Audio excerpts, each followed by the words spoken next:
Hey there, folks. Welcome to our cozy nook of tales and adventures. Today, like every episode, we're unlocking the doors of imagination to explore new worlds, meet fascinating characters, and experience unique emotions. I promise to take you on an unforgettable journey through the power of words. So get comfy, grab your favorite drink, snuggle into that perfect spot, and get ready to lose yourself in a new story. Leave the outside world behind for a while, and dive with me into the depths of storytelling.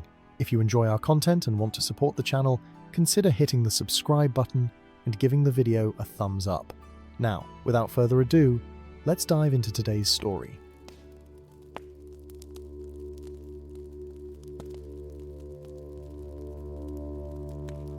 In the quiet days of early autumn, when the leaves of the Great East Road had just begun to turn from green to gold, Gandalf the Grey walked the familiar paths between Rivendell and the Shire. His staff tapped gently against the worn stones of the ancient way, keeping time with his unhurried steps. The wizard was in no particular rush, for he had learned long ago that the world's troubles would wait for him, and sometimes the greatest wisdom came from taking one's time. The afternoon sun hung low in the western sky, casting long shadows across the rolling hills. A pleasant breeze carried the scent of ripening apples and the distant smoke of hearth fires. It was the sort of day that made even wizards forget their cares and simply enjoy the simple pleasure of a walk through beautiful country.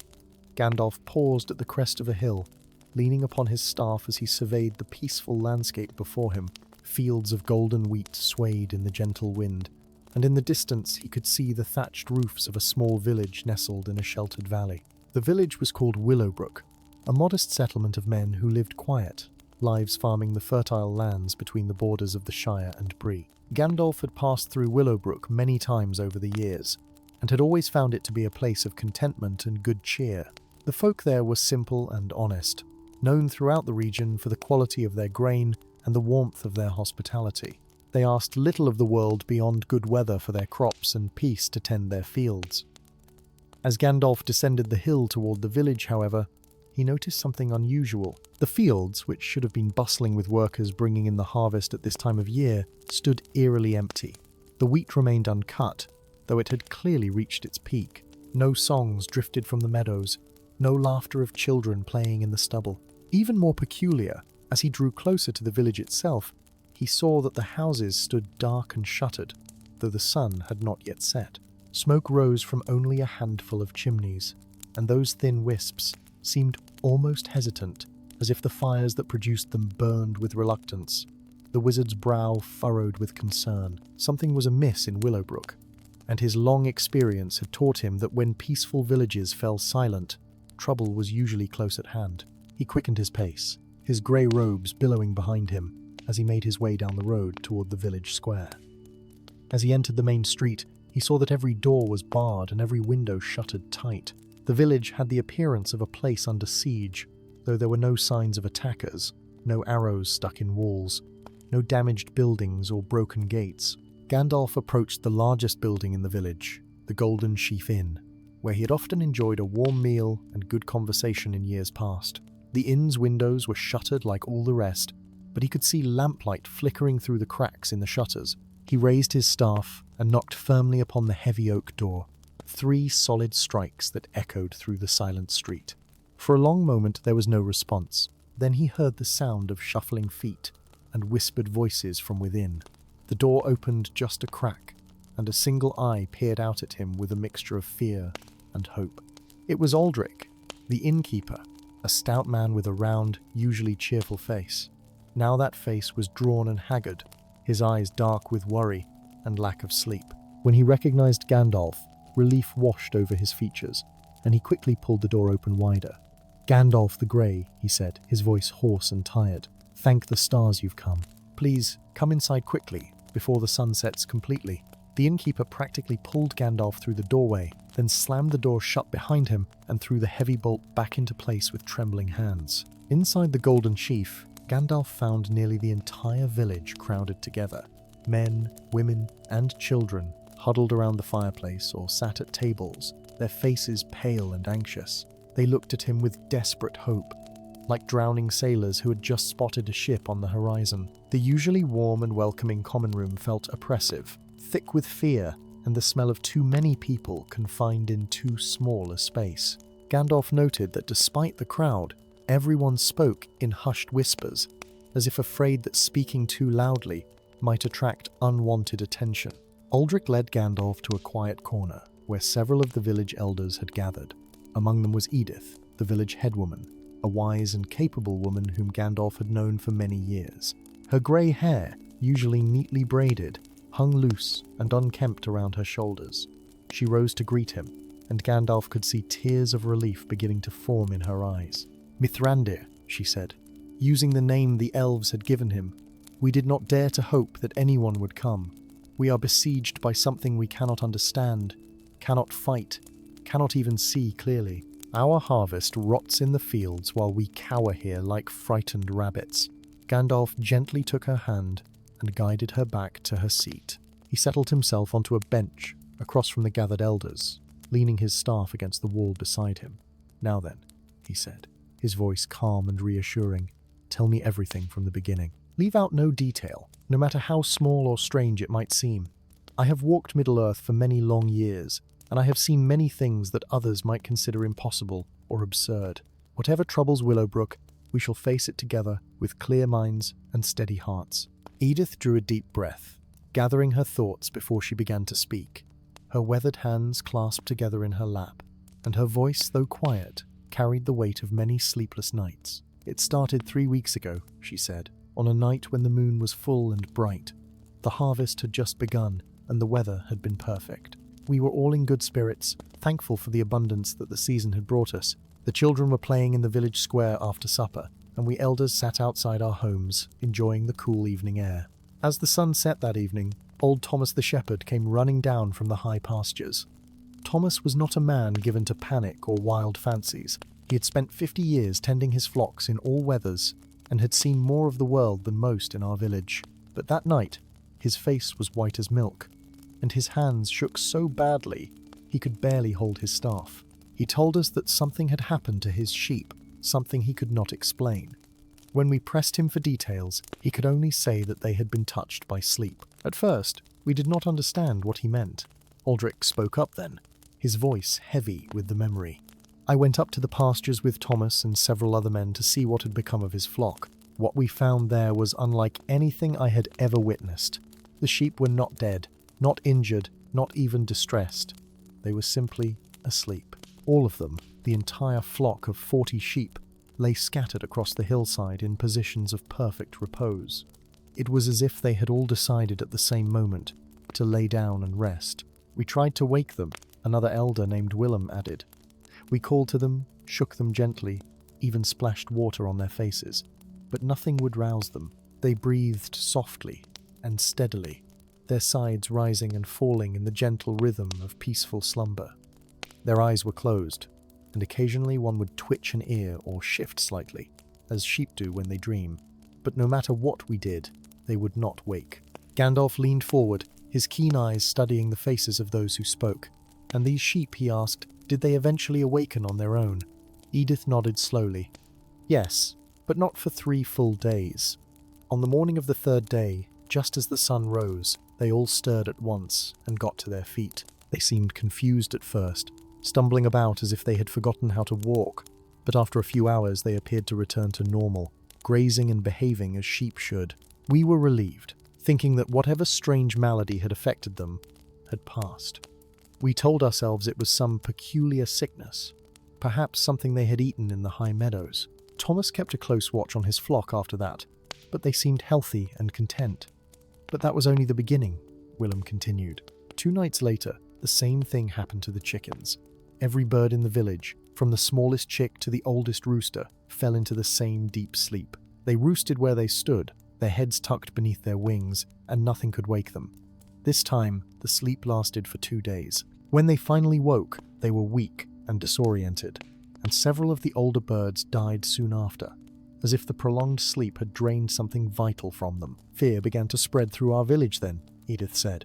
"We held a meeting in this very room and tried to make sense of what was happening. Some thought it might be a curse. Others believed it was a natural phenomenon we simply did not understand. A few of the younger folk wanted to send for help from Bree, but most of us were hesitant to alarm the outside world. with tales that sounded like the ravings of frightened children.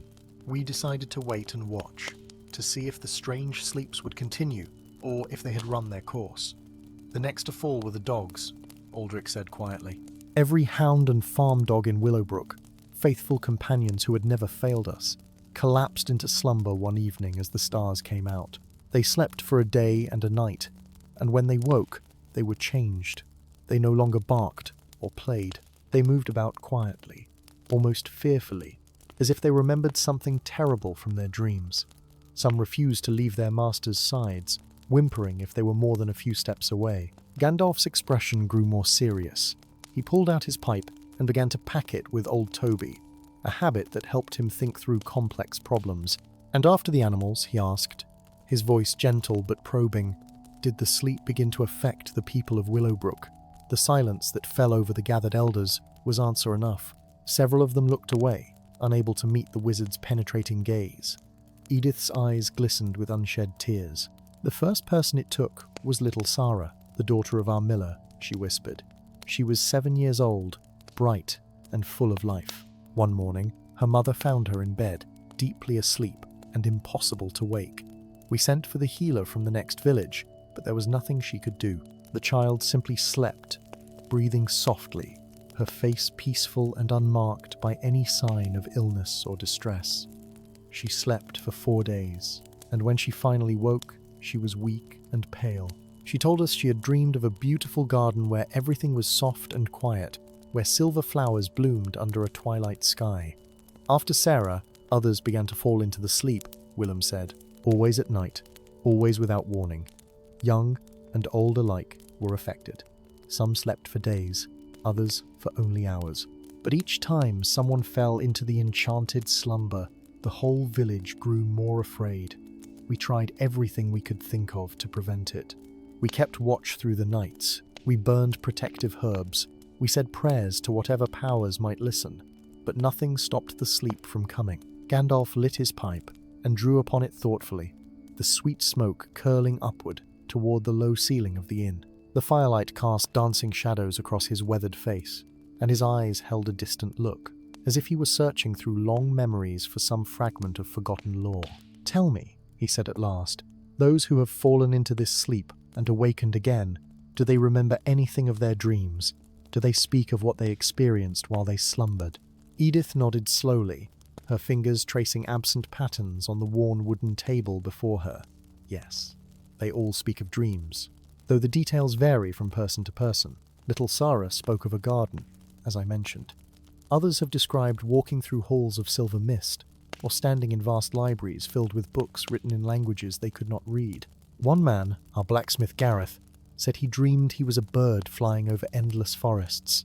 A young woman named Meredith claimed she walked beside a river that flowed upward into the sky. But there is one thing that all the dreams have in common, Aldrich interjected, leaning forward with an intense expression. Every single person who has fallen into the sleep speaks of a voice. They cannot remember what the voice said, nor can they describe whether it was male or female, young or old. They only know that the voice was there, speaking to them throughout their slumber, and that the words it spoke were important, though they slip away from memory like water through cupped hands the moment they wake. Gandalf's expression grew thoughtful, and he stroked his long beard with one hand. A voice in the dreams, he murmured. Yes, that is significant indeed. And these people who have awakened, have they suffered any lasting harm? Are they changed in any way beyond the weakness and confusion you mentioned? The elders exchanged glances, and Gandalf could see that there was something more they hesitated to share. Willem cleared his throat uncomfortably. They are changed, wizard, though perhaps not in ways that are immediately obvious. Those who have experienced the sleep seem somehow gentler, quieter than they were before.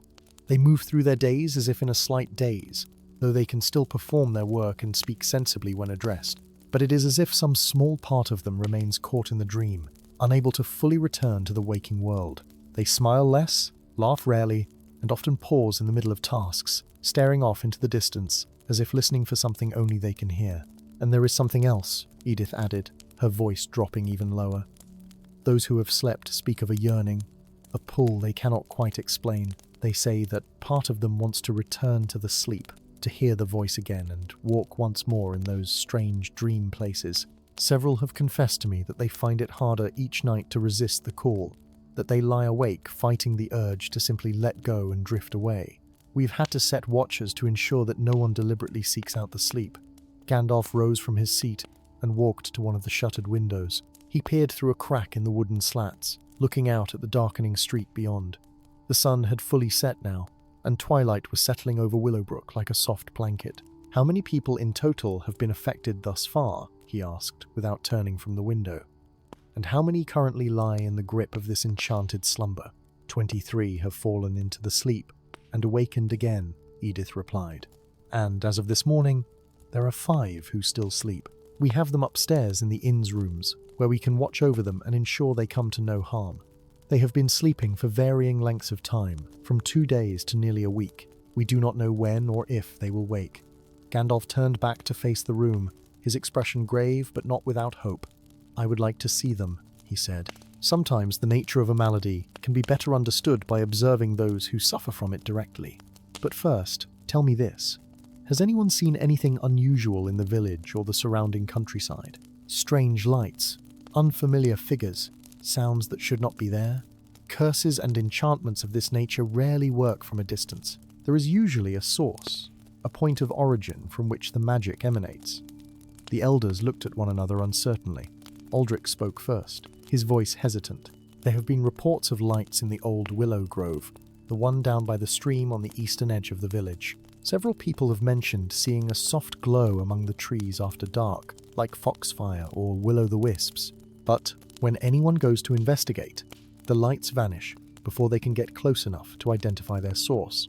And sounds," Willem added. "Sometimes late at night, when the wind is still, people claim to hear singing. It is very faint, almost at the edge of hearing, and it seems to come from no particular direction. The few who have tried to follow the sound say it leads them in circles, always just out of reach. Some think it is merely the wind in the willow branches, but others swear it is a voice. The same voice perhaps that speaks in the dreams of those who sleep." Gandalf nodded slowly, processing this information. "The old willow grove," he repeated.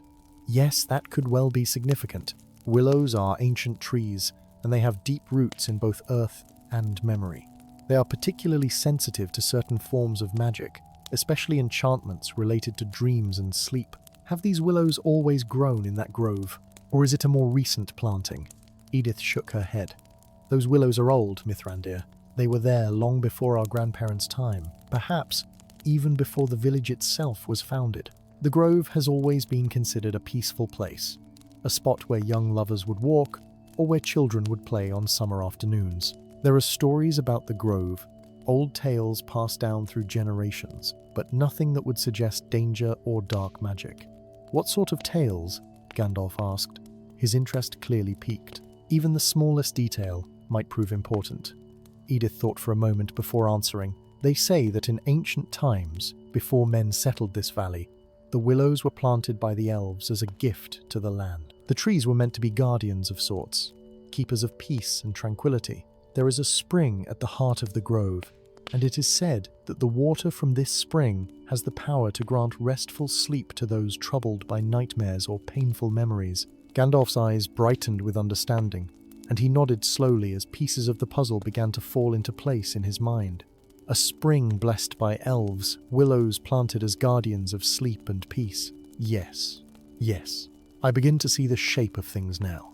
Such places are rare and precious in Middle-earth, and they carry within them an ancient magic that predates even the kingdoms of men. But like all things of power, they can be twisted from their original purpose, corrupted or simply overwhelmed by forces they were never meant to contain. The wizard set down his pipe and picked up his staff, running his weathered hand along its smooth surface. "Take me to see those who sleep now," he said. "I must examine them before we proceed further." Sometimes the afflicted themselves can provide clues that no amount of questioning can reveal. The body and spirit remember things that the conscious mind cannot grasp, and in sleep, those memories rise closer to the surface. Aldrich rose and lit a candle, gesturing for Gandalf to follow him. The innkeeper led the way up the narrow wooden stairs, to the second floor of the Golden Sheaf, where the guest rooms lay. The air in the upper hallway was still and heavy, filled with a curious quality of silence that seemed to press against the ears. It was not the ordinary quiet of night, but something deeper, more profound. Even the creaking of the floorboards beneath their feet seemed muted, as if sound itself had become drowsy in this place. They came to the first room, and Aldrich pushed open the door gently. Inside, on a simple bed beneath a patchwork quilt, lay a young man of perhaps 20 years. His name was Thomas, Aldrich whispered, the son of our baker. He has been sleeping for 6 days now. We bring him water when we can coax him to swallow, but he takes no other nourishment. Yet, strangely, he does not seem to waste away as one would expect. It is as if the sleep itself sustains him somehow. Gandalf approached the bedside and looked down at the sleeping youth. Thomas's face was peaceful, unmarked by any sign of distress or illness. His breathing was slow and regular, and his hands lay relaxed at his sides. The wizard leaned closer, studying the young man's features with eyes that saw more than most. He noted the faint movement of the eyes beneath closed lids, the slight twitching of fingers as if reaching for something in dreams. After a long moment, Gandalf straightened and moved to examine the other sleepers.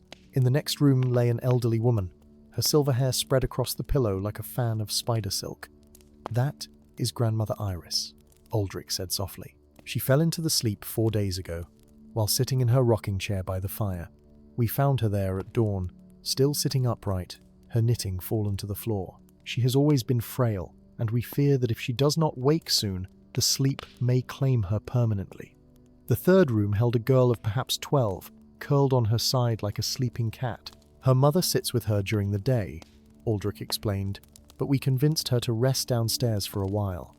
The poor woman has barely slept herself since her daughter fell into this enchantment. The girl's name is Lily, and she was always such a bright, cheerful child. Now she lies here, lost in dreams we cannot reach." Gandalf examined each of the sleeping villagers in turn, his expression growing more thoughtful with each observation. In the fourth room they found a middle-aged farmer, and in the fifth, a young woman who had been newly married just before the affliction struck. The wizard spent considerable time with each one, sometimes placing his hand gently on their foreheads, sometimes simply standing in silence, as if listening to something beyond the range of normal hearing. When he had seen all 5 of the sleepers, Gandalf returned with Aldrich to the common room below. The gathered villagers looked at him expectantly, hoping for answers or reassurance. The wizard settled back into his chair and relit his pipe, taking several long draws before speaking. "What you have here," he said at last, "is not a curse in the traditional sense, nor is it truly a sickness. It is something more subtle and potentially more dangerous. The magic that flows from your willow grove has been stirred and amplified somehow, grown beyond its original purpose. Think of it this way," Gandalf continued, seeing the confused looks on the faces around him. "The elves who planted those willows and blessed that spring created a refuge, a place where weary souls could find rest and healing.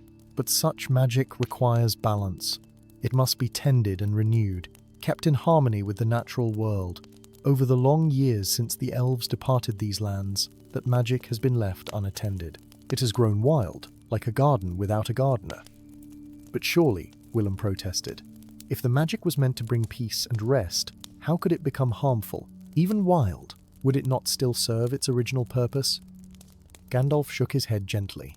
"That is the danger of any magic left to run its course without guidance. The spell remembers its purpose, yes, but it no longer knows when to stop. It offers rest and peace to all who come near, but it cannot distinguish between the sleep that heals and the sleep that consumes. It calls out more and more strongly, drawing people and animals into deeper and deeper slumber, unable to release them because it has forgotten how. And the voice they hear in their dreams," Edith asked, "what is that? Is it the magic itself speaking to them?" Gandalf considered this question carefully before answering.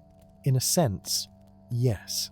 The magic was woven with intention and purpose by the elves who created it.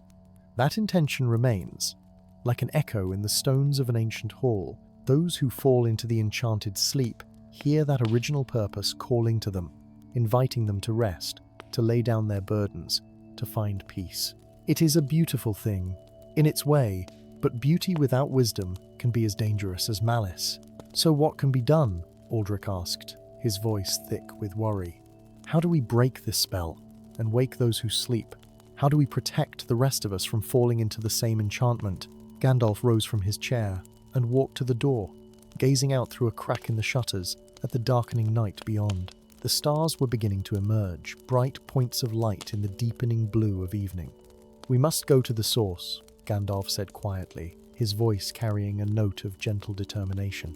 "The Willow Grove is where this magic originates, and it is there that we must seek to restore balance. The spell cannot be broken by force or banished, like some dark curse of the enemy. It must be calmed, soothed, reminded of its proper boundaries. Think of it as you would a river that has overflowed its banks. We do not try to stop the river from flowing, but rather guide it back to its rightful course." Edith rose from her seat, her face pale but resolute. "Then we shall accompany you to the grove at first light. Surely you will need help with whatever task lies ahead." But Gandalf turned to her and shook his head, his expression kind but firm. "No, dear Edith, you and your people must remain here, safe within doors. The magic that flows from the grove grows stronger as night deepens, and I would not risk any more of you falling into its spell. This is a task I must undertake alone, or nearly so." "Nearly so," Willem repeated, puzzled. "What do you mean by that, wizard?" Gandalf smiled slightly, a glimmer of his old mischief showing through his serious demeanour. "I mean that I shall need one companion, but not a person of Willowbrook. The magic calls most strongly to those who dwell nearby, those whose presence it has sensed for years. A stranger to these lands will be less vulnerable to its pull. I shall send for help from a friend who lives not far from here, one whose heart is stout and whose mind is practical enough to resist the lure of enchanted dreams." He would say no more on the subject, despite the questions that followed. Instead, Gandalf asked Uldric to prepare a simple meal of bread and cheese, explaining that he would need sustenance for the work ahead.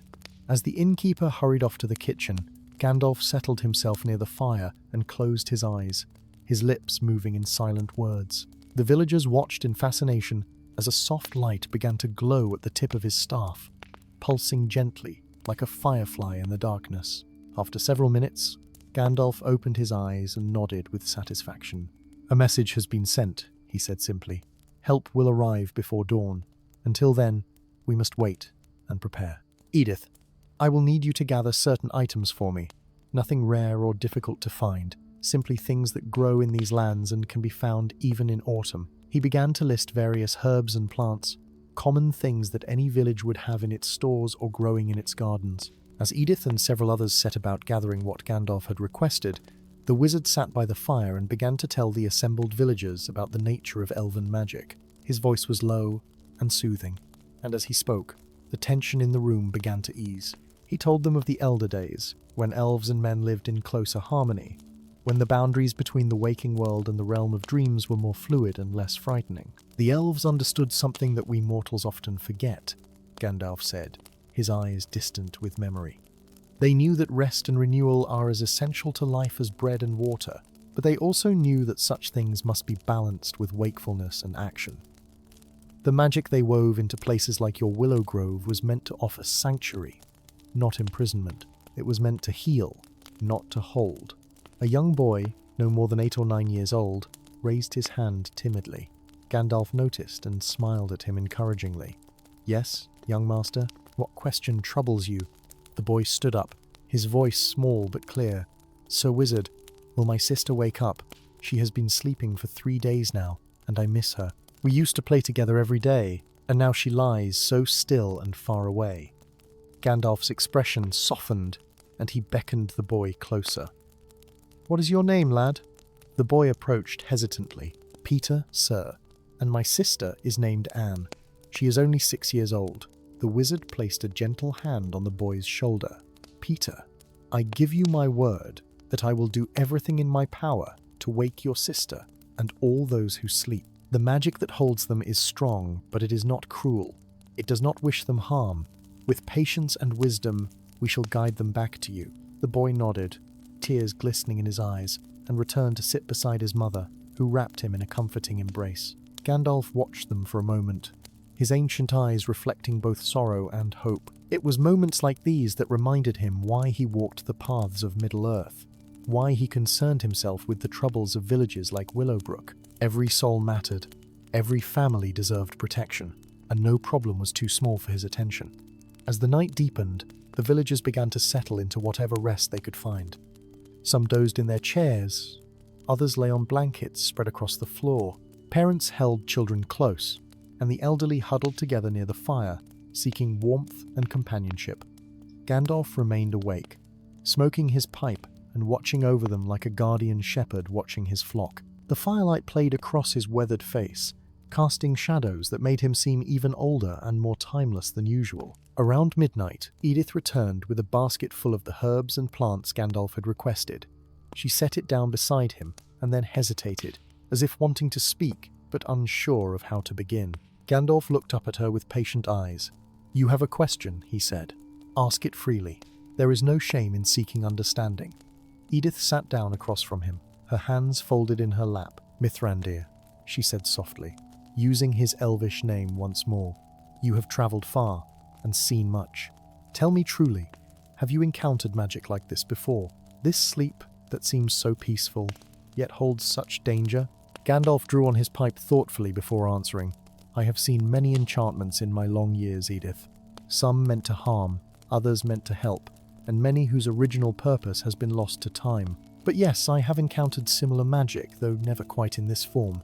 He paused, staring into the flames of the fire. There was once a valley in the north where ancient spells of protection had been laid down in the wars against the darkness. Those spells were meant to shield the folk who lived there from evil, to grant them peace and safety. But over the centuries, the magic grew too strong, too zealous in its guardianship. It began to prevent anyone from leaving the valley, believing that the outside world held only danger. The people lived in safety, yes, but they were prisoners of that safety, unable to grow or change or journey beyond their borders. "What became of them?" Edith asked, leaning forward with interest. "Were you able to help those people, to free them from their protected prison?" Gandalf nodded slowly, his eyes reflecting memories of long ago. "Yes, though it took time and patience. Magic woven with good intentions is harder to undo than curses born of malice, for you cannot simply destroy it.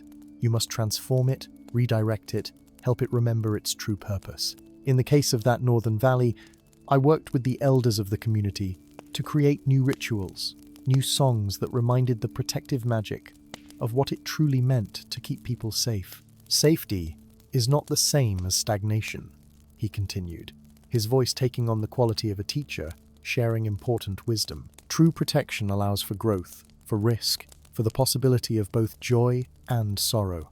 A life without any danger is also a life without any meaning."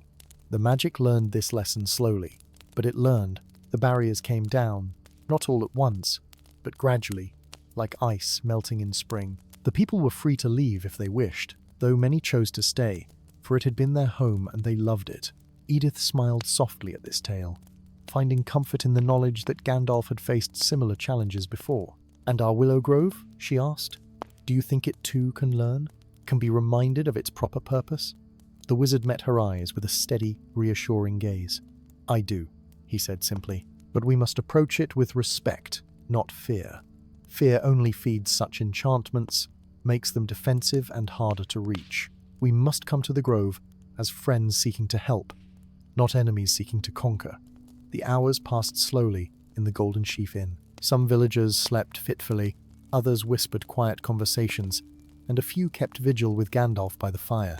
The wizard spoke little as the night wore on, seeming to sink deeper into his own thoughts.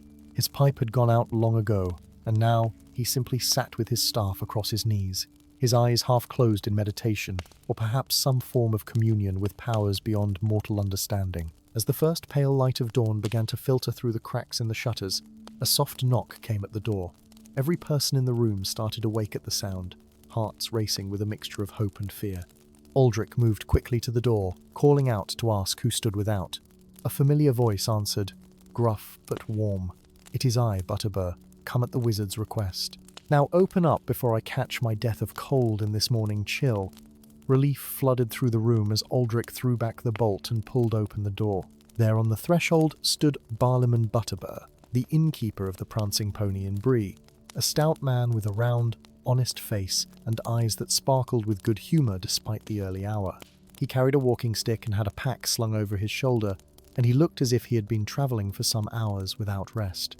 Gandalf rose to greet him, clasping his hand warmly. "Barlaman, my old friend, I knew I could count on you. Thank you for coming so swiftly." Butterbur waved away the thanks with characteristic modesty.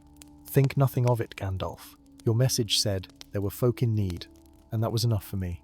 I closed up the pony for the day and set out at once. My legs may be short, but they are tireless when there is need. Now, what is this business about enchanted sleep and magic gone awry?" As the first rays of sunlight touched the village, Gandalf quickly explained the situation to Butterbur. The innkeeper from Bree listened carefully, his expression growing more serious as he understood the gravity of what was happening in Willowbrook. When Gandalf finished, Butterbur nodded firmly. "Right then," he said, rolling up his sleeves. "What needs doing? I am not a wizard or a warrior, but I have steady hands and a sensible head, and those might be useful enough." "You will be more useful than you know," Gandalf assured him. "I need someone to accompany me to the Willow Grove, someone who can help me perform a ritual of renewal and balance.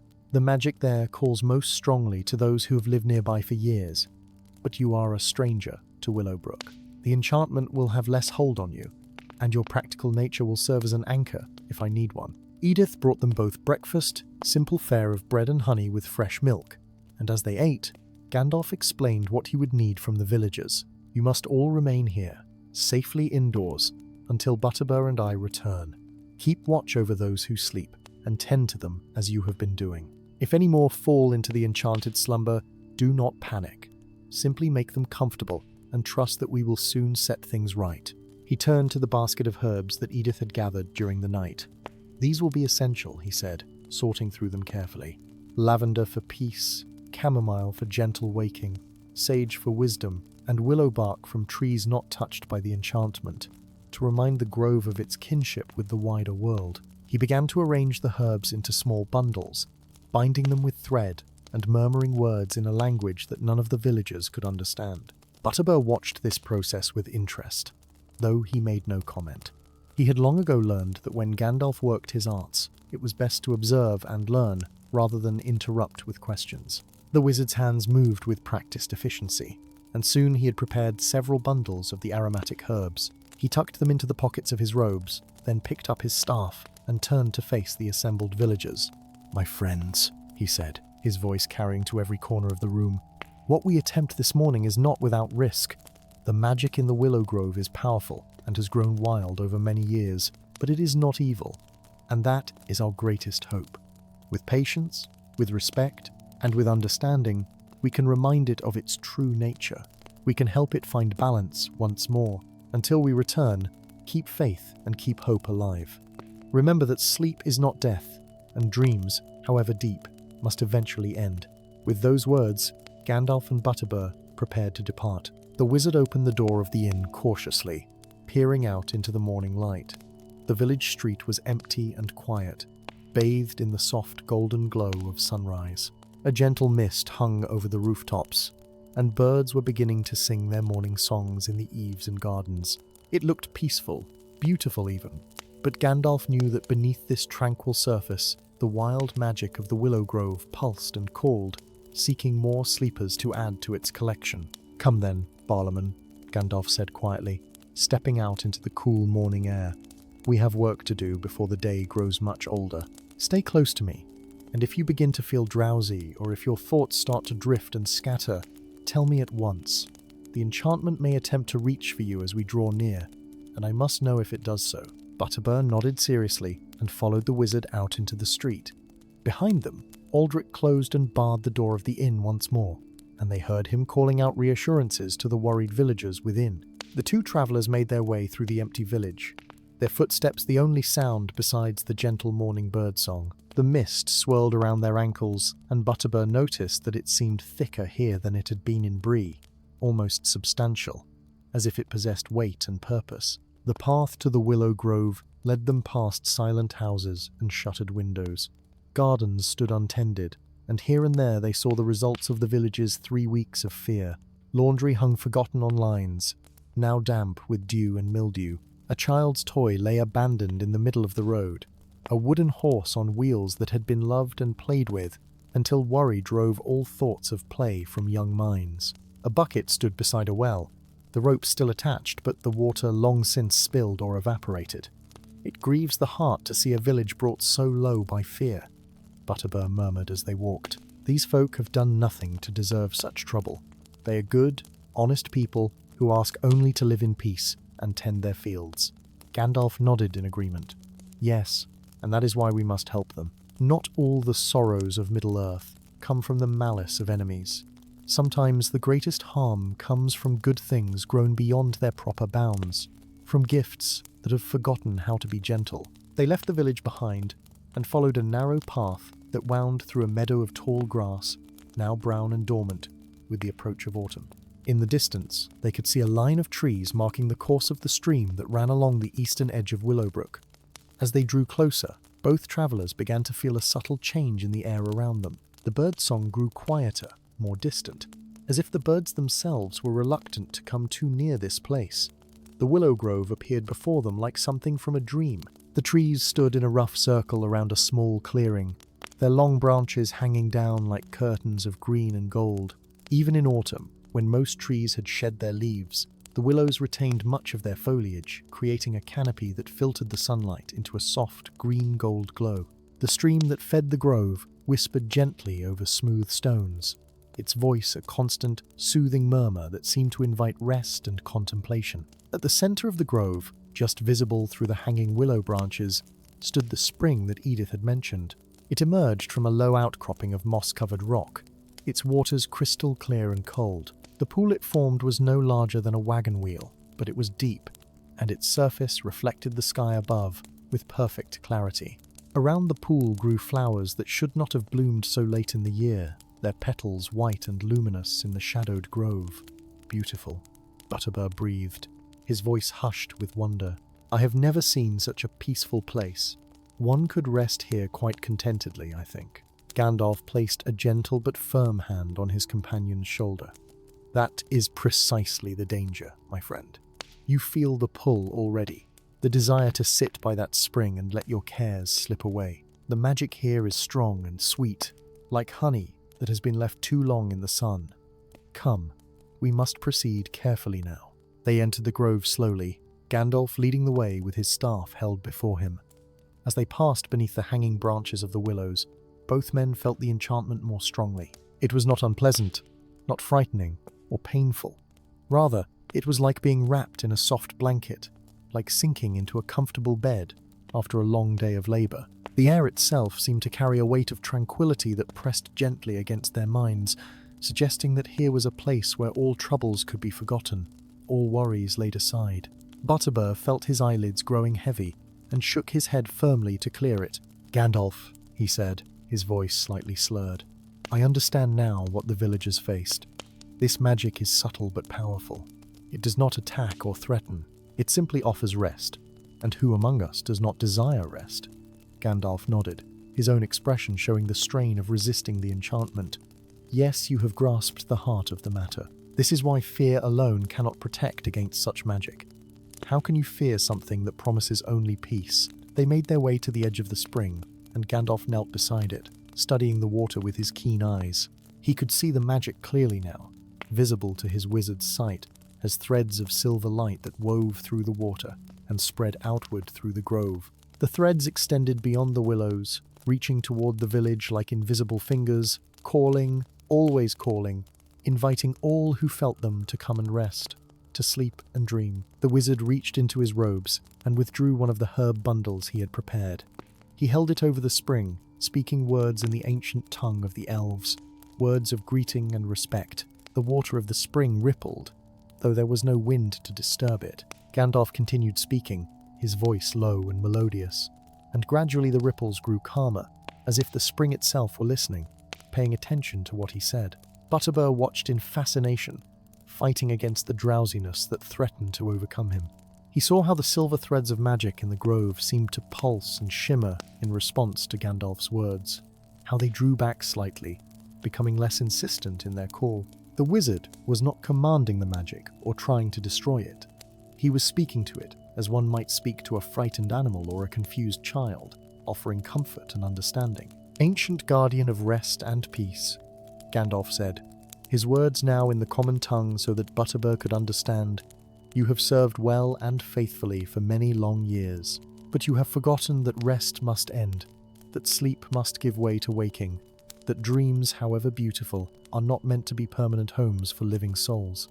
The world needs those you have gathered. They have families who miss them, work that awaits their hands, lives that must be lived." The silver threads of magic pulsed more slowly now, and Gandalf took this as a sign to continue. He began to crumble the herbs from the bundle into the spring, speaking as he did so. "I bring you gifts, old magic, tokens of remembrance and kinship. Here is lavender, which knows of peace, but also of awakening. Here is chamomile, which soothes but does not imprison. Here is sage, which holds the wisdom you have forgotten, the knowledge that every gift must have its season and its measure." As the herbs touched the water, they dissolved instantly, spreading their essences through the pool in spirals of green and gold. The spring began to glow with a soft light, and the water bubbled up more vigorously, as if responding to the wizard's offerings. Butterbur felt the pull of drowsiness ease slightly, though it did not disappear entirely. He could think more clearly now, could remember why they had come and what needed to be done. Gandalf rose to his feet and moved to the nearest willow tree. He placed his hand against its trunk, feeling the ancient wood beneath his palm, the slow pulse of life that ran through its core. "These trees," he said softly, "were planted by elven hands in days long past. They remember the music of creation, the songs that shaped Middle-earth in its youth. They were meant to guard and guide, not to capture and contain." He began to walk slowly around the grove, touching each willow in turn and speaking words of blessing and renewal. Butterbur followed at a respectful distance, watching as the wizard worked his subtle magic. At each tree, Gandalf would pause, place his staff against the trunk, and speak in the flowing language of the elves. The words seemed to sink into the wood, and each willow would tremble slightly, its branches swaying though there was no wind. The morning light grew stronger as the sun climbed higher in the sky, and gradually the quality of the enchantment began to change.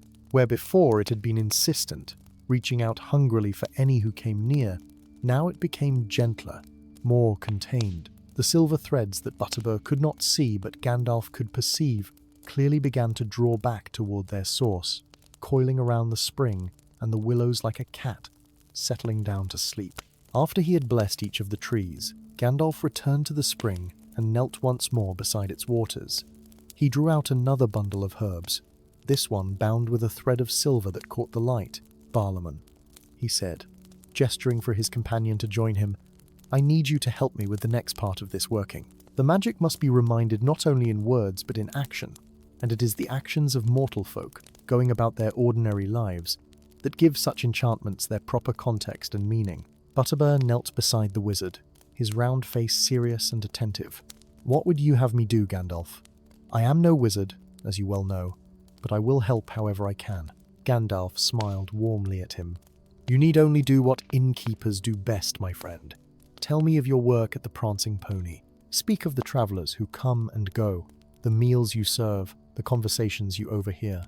Remind this magic of the world beyond the grove, the world of movement and change, of arrivals and departures." Butterbur looked puzzled for a moment, but then understanding dawned in his eyes. "Ah, I see. You want me to speak of waking life, of activity and purpose, to balance all this talk of rest and dreams. Very well then, I shall do my best." He cleared his throat and began to speak, his voice taking on the comfortable, rambling quality it often had when he was telling stories at his own inn. "You should see the pony on a busy night," he said, his words flowing easily now. "Travellers from all corners of the land, sitting around the fire with their mugs of ale, sharing news and stories. There are merchants from the south with tales of distant markets, rangers from the north with news of the wild lands, dwarves from the mountains talking of their crafts and mines. Everyone has somewhere they are going, some purpose that drives them forward." As Butterbur spoke, Gandalf began to work with the herbs, weaving them into a small wreath. His fingers moved with practiced skill, and he murmured words of power under his breath, words that wove Butterbur's simple tales into the fabric of the magic he was creating. The innkeeper continued, warming to his subject, painting pictures of life and movement, of the endless flow of people through his establishment. each one resting briefly before moving on to their next destination. "And that is the beauty of a good inn," Butterbur said, his voice full of genuine feeling. "It is a place of rest, yes, but temporary rest. It is a pause in the journey, not the end of it. Folks come in tired and worn, they eat and sleep and recover their strength, and then they are off again, refreshed and ready to face whatever lies ahead. That is what rest should be, a gift that prepares us to live more fully, not an escape from living." "Perfect," Gandalf said quietly, placing the completed wreath of herbs upon the surface of the spring. "You have spoken wisdom, Barlaam Butterbur, wisdom that this magic needed to hear." The wreath floated on the water for a moment, then slowly sank beneath the surface, trailing tendrils of light as it descended. The spring's glow intensified briefly, then settled into a steady, gentle radiance that was somehow less overwhelming, more peaceful. The change in the grove was subtle but unmistakable. The air felt lighter, less heavy with enchantment. The whisper of drowsiness that had pressed against their minds eased further, becoming more like a gentle suggestion than a compelling force. Butterbur found he could breathe more easily, could think more clearly. The magic was still present, still powerful, but it no longer reached out so hungrily, no longer sought to claim all who came near. Gandalf stood and looked around the grove with satisfaction. "Good," he said. "We have made progress, but the work is not yet complete. The magic understands now what we ask of it, but understanding and transformation are not the same thing. We must help it to release those it holds, to remember how to let go." He turned to Butterbur with a thoughtful expression. "I am going to need you to do something that may seem strange, but I assure you it is necessary." The innkeeper nodded readily. "Whatever you need, Gandalf. I have come this far. I will not falter now." The wizard pointed to a smooth, flat stone near the edge of the spring. "I need you to lie down upon that stone and allow yourself to sleep." Butterbur's eyes widened in alarm. "Sleep? Here? In the very heart of the enchantment? Gandalf, surely that is the opposite of what we are trying to accomplish." "Trust me, old friend," Gandalf said gently, his eyes twinkling with a knowing light. "The magic needs to learn something it has forgotten, and the only way to teach it is through demonstration. You see, the enchantment has been taking sleep from people, drawing them into slumber whether they wish it or not. But true rest, healthy rest, is something that must be freely given and freely received. It is a choice, not a compulsion." Butterbur frowned, trying to understand. "So you want me to choose to sleep, to show the magic the difference between willing rest and forced enchantment?" Gandalf nodded approvingly. "Exactly so. You are quicker than you give yourself credit for, Barlaam. When you lie down on that stone and allow yourself to sleep, you will be demonstrating what the elves intended when they created this place. You will be using the magic as it was meant to be used, and in doing so, you will remind it of its true nature." "But what if I cannot wake again?" Butterbur asked, voicing the fear that lurked in his heart. "What if the enchantment holds me as it has held the villagers?" Gandalf placed a reassuring hand on his shoulder. "I will be here, watching over you. You will not sleep for long, and I promise you will wake when the time is right. You have my word, and in all the years you have known me, have I ever broken a promise?" Butterbur considered this, and found he could not argue with the wizard's logic. In all the years he had known Gandalf, through all their encounters and adventures, the wizard had indeed proven himself trustworthy. With a deep breath and a prayer to whatever powers might be listening, Butterbur walked to the flat stone beside the spring. It was smooth and surprisingly warm beneath his hands, as if it had been sitting in sunlight for hours despite being shaded by the willows. He lay down upon the stone, folding his hands across his chest and looking up at the canopy of willow branches above him. The leaves rustled softly, and through their gaps he could see patches of blue sky and wisps of white cloud drifting past. It was peaceful here, he had to admit, beautiful, in a way that made his heart ache with an emotion he could not quite name. Perhaps this was what the elves had felt when they created this sanctuary, this desire to preserve a moment of perfect tranquility. "Sleep now, Barlaam," Gandalf said softly, his voice seeming to come from very far away. "Sleep and dream, and know that you are safe. Know that this rest is a gift freely given and freely received. A pause in your journey, but not its end. When you wake, you will be refreshed and ready to return to the world, to your inn and your work and all the good things that await you." Butterbur felt his eyes growing heavy, but this time the drowsiness was different from what he had felt before. It was not the insistent pull of enchantment, but something gentler, more natural. It was the simple tiredness that comes at the end of a long day, the body's quiet request for renewal and rest. He did not fight it. Instead, he welcomed it, allowing his eyes to close and his breathing to slow. As Butterbur drifted into sleep, Gandalf stood watch beside him. The wizard could see the magic of the grove responding to this willing surrender, these threads of silver light that had been so agitated, before now settling into a calmer pattern. They flowed around the sleeping innkeeper, like water around a stone, no longer trying to trap or hold, but simply present, offering their gift without demanding acceptance. Gandalf began to speak again, his voice low and rhythmic, weaving a new spell to complement the work they had already done. He spoke of cycles and seasons, of the way all things in Middle-earth moved through patterns of activity and rest, waking and sleeping, growth and dormancy. He reminded the magic of the natural world it was meant to serve, the plants that slept in winter and woke in spring, the animals that hibernated and emerged, renewed, the very earth itself that rested under snow and bloomed again under rain. The morning sun climbed higher, its light filtering through the willow branches in golden shafts. Birds began to return to the grove, tentatively at first, then with more confidence. They perched in the willows and sang their songs, adding their voices to Gandalf's quiet incantations. A butterfly landed on one of the white flowers near the spring, its wings opening and closing slowly as it drank nectar. After what might have been an hour, or perhaps only minutes, for time seemed to move strangely in that enchanted place, Butterbur stirred. His eyes opened slowly, and he blinked up at the willow canopy with a look of wonder on his face. He sat up carefully, then rose to his feet, stretching like a man who had enjoyed the most restful sleep of his life. "That was remarkable," he said, his voice filled with awe. "I dreamed, Gandalf. Such dreams. I saw the elves who planted these willows, heard the songs they sang as they blessed the spring. I understood what they intended, the gift they meant to leave for future generations, and I saw how that gift became twisted, not through malice, but through loneliness, through being forgotten and left untended for too many years." Gandalf smiled warmly. "Yes, you have seen truly.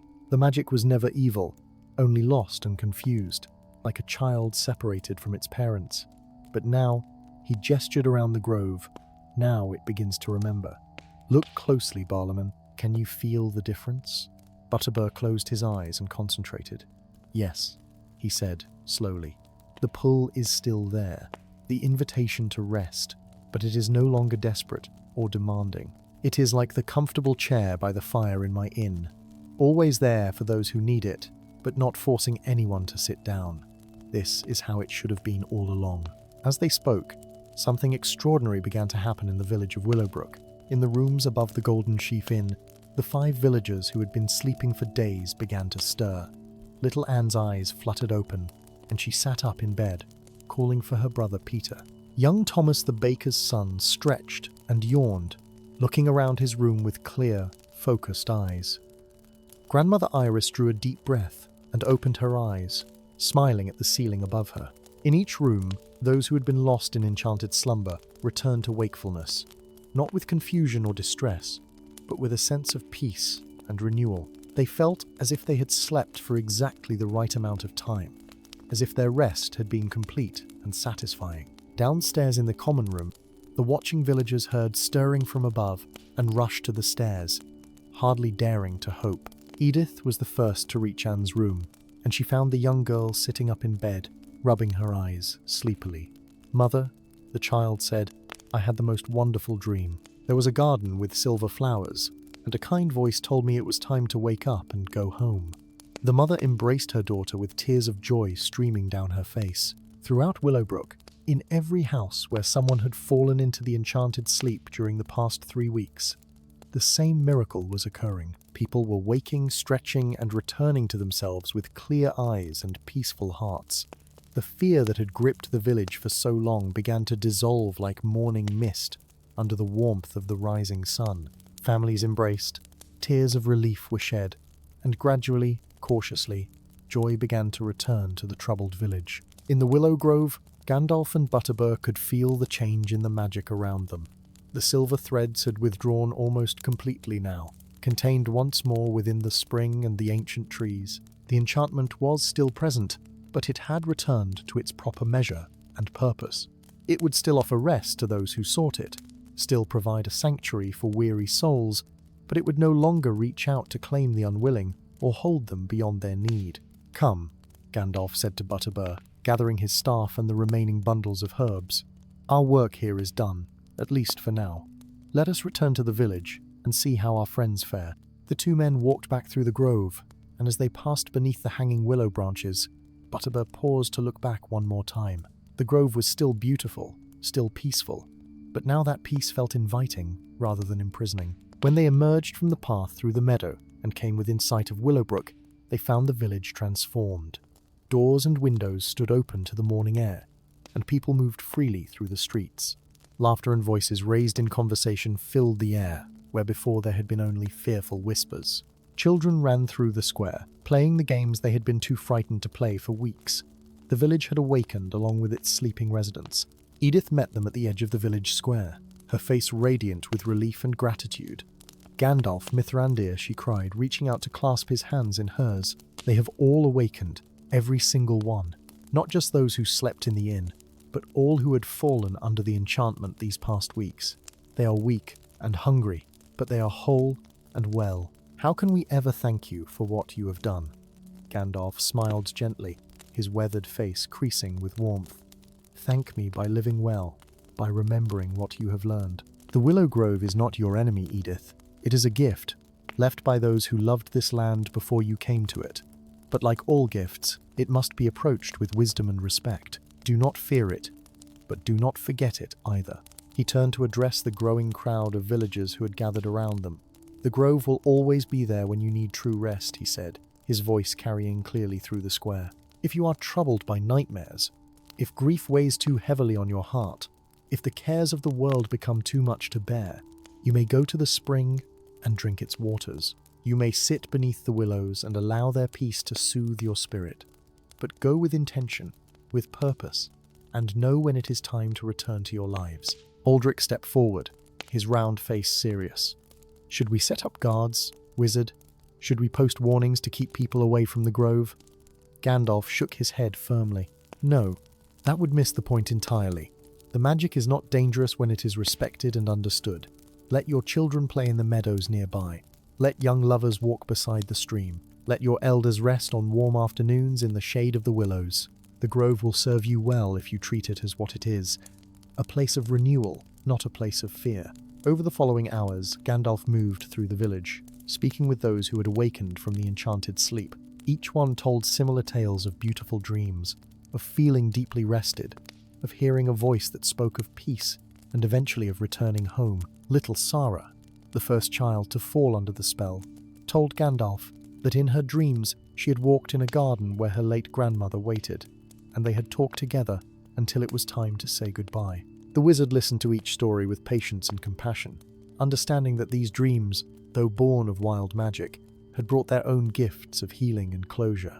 The enchantment had not been entirely without purpose, even in its confused state. It had offered rest to a world that often forgot to pause, peace to hearts that carried too many burdens. The challenge had been to teach it when to offer and when to release. As afternoon turned to evening, Gandalf knew it was time for him to depart. He had other roads to walk, other places where his presence was needed. Butterbur had already left, eager to return to his inn in Bree and the familiar comforts of his own life. The innkeeper had clasped Gandalf's hand warmly before setting off, his eyes still reflecting wonder at what he had witnessed. The villagers gathered to see Gandalf off, bringing him gifts of bread and cheese for his journey, which he accepted with gracious thanks. Edith walked with him to the edge of the village, and there they paused. The sun was setting, painting the sky in shades of pink and gold, and in the distance, the willow grove stood peaceful and serene. "Will you pass this way again, Mithrandir?" Edith asked quietly. "Will we see you in Willowbrook in years to come?" Gandalf looked out at the rolling hills and the fields where workers were finally returning to bring in the delayed harvest. "Perhaps," he said, "though with my kind, one never knows where the road will lead. or when paths will cross again. But I will remember Willowbrook, and I will think of you often. You have learned an important lesson here, about balance and wisdom, about fear and understanding. Do not forget it." He turned to face her fully, his eyes holding that ancient depth that spoke of all the years he had walked Middle-earth. "Remember that not all magic is evil, just as not all that glitters is gold. The world is more complex than simple tales of good and bad would have us believe. The Willow Grove was never your enemy, just as sleep itself is not the enemy of waking life. They are partners in the great dance of existence, and wisdom lies in knowing when to embrace each in its proper time." With those final words of counsel, Gandalf the Grey took up his staff and walked out of Willowbrook, following the road that wound eastward through the hills. The villagers watched until his grey-robed figure disappeared over the horizon, and then they turned back to their homes and their lives, forever changed by what they had experienced. In the days and weeks that followed, Willowbrook gradually returned to normal, though it was a new normal, enriched by understanding. The harvest was brought in, late but still plentiful. The village celebrated with feasting and song, and for the first time in many years, some of them walked down to the Willow Grove and offered thanks to the ancient magic that dwelled there. They left small gifts by the spring, flowers and herbs, tokens of respect and remembrance. And the grove accepted these offerings peacefully, its magic content now to serve, as it had been intended, a place of rest and renewal for those who understood its nature.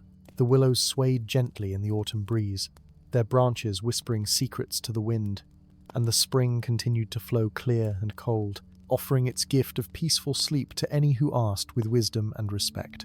And so the tale of the sleeping village came to an end, though the lessons it taught lived on. Gandalf walked his wandering roads. Willowbrook prospered in peace, and in the Willow Grove, ancient magic dreamed its own dreams, patient and content, waiting for those who would come seeking rest, with open hearts and minds. Story 2.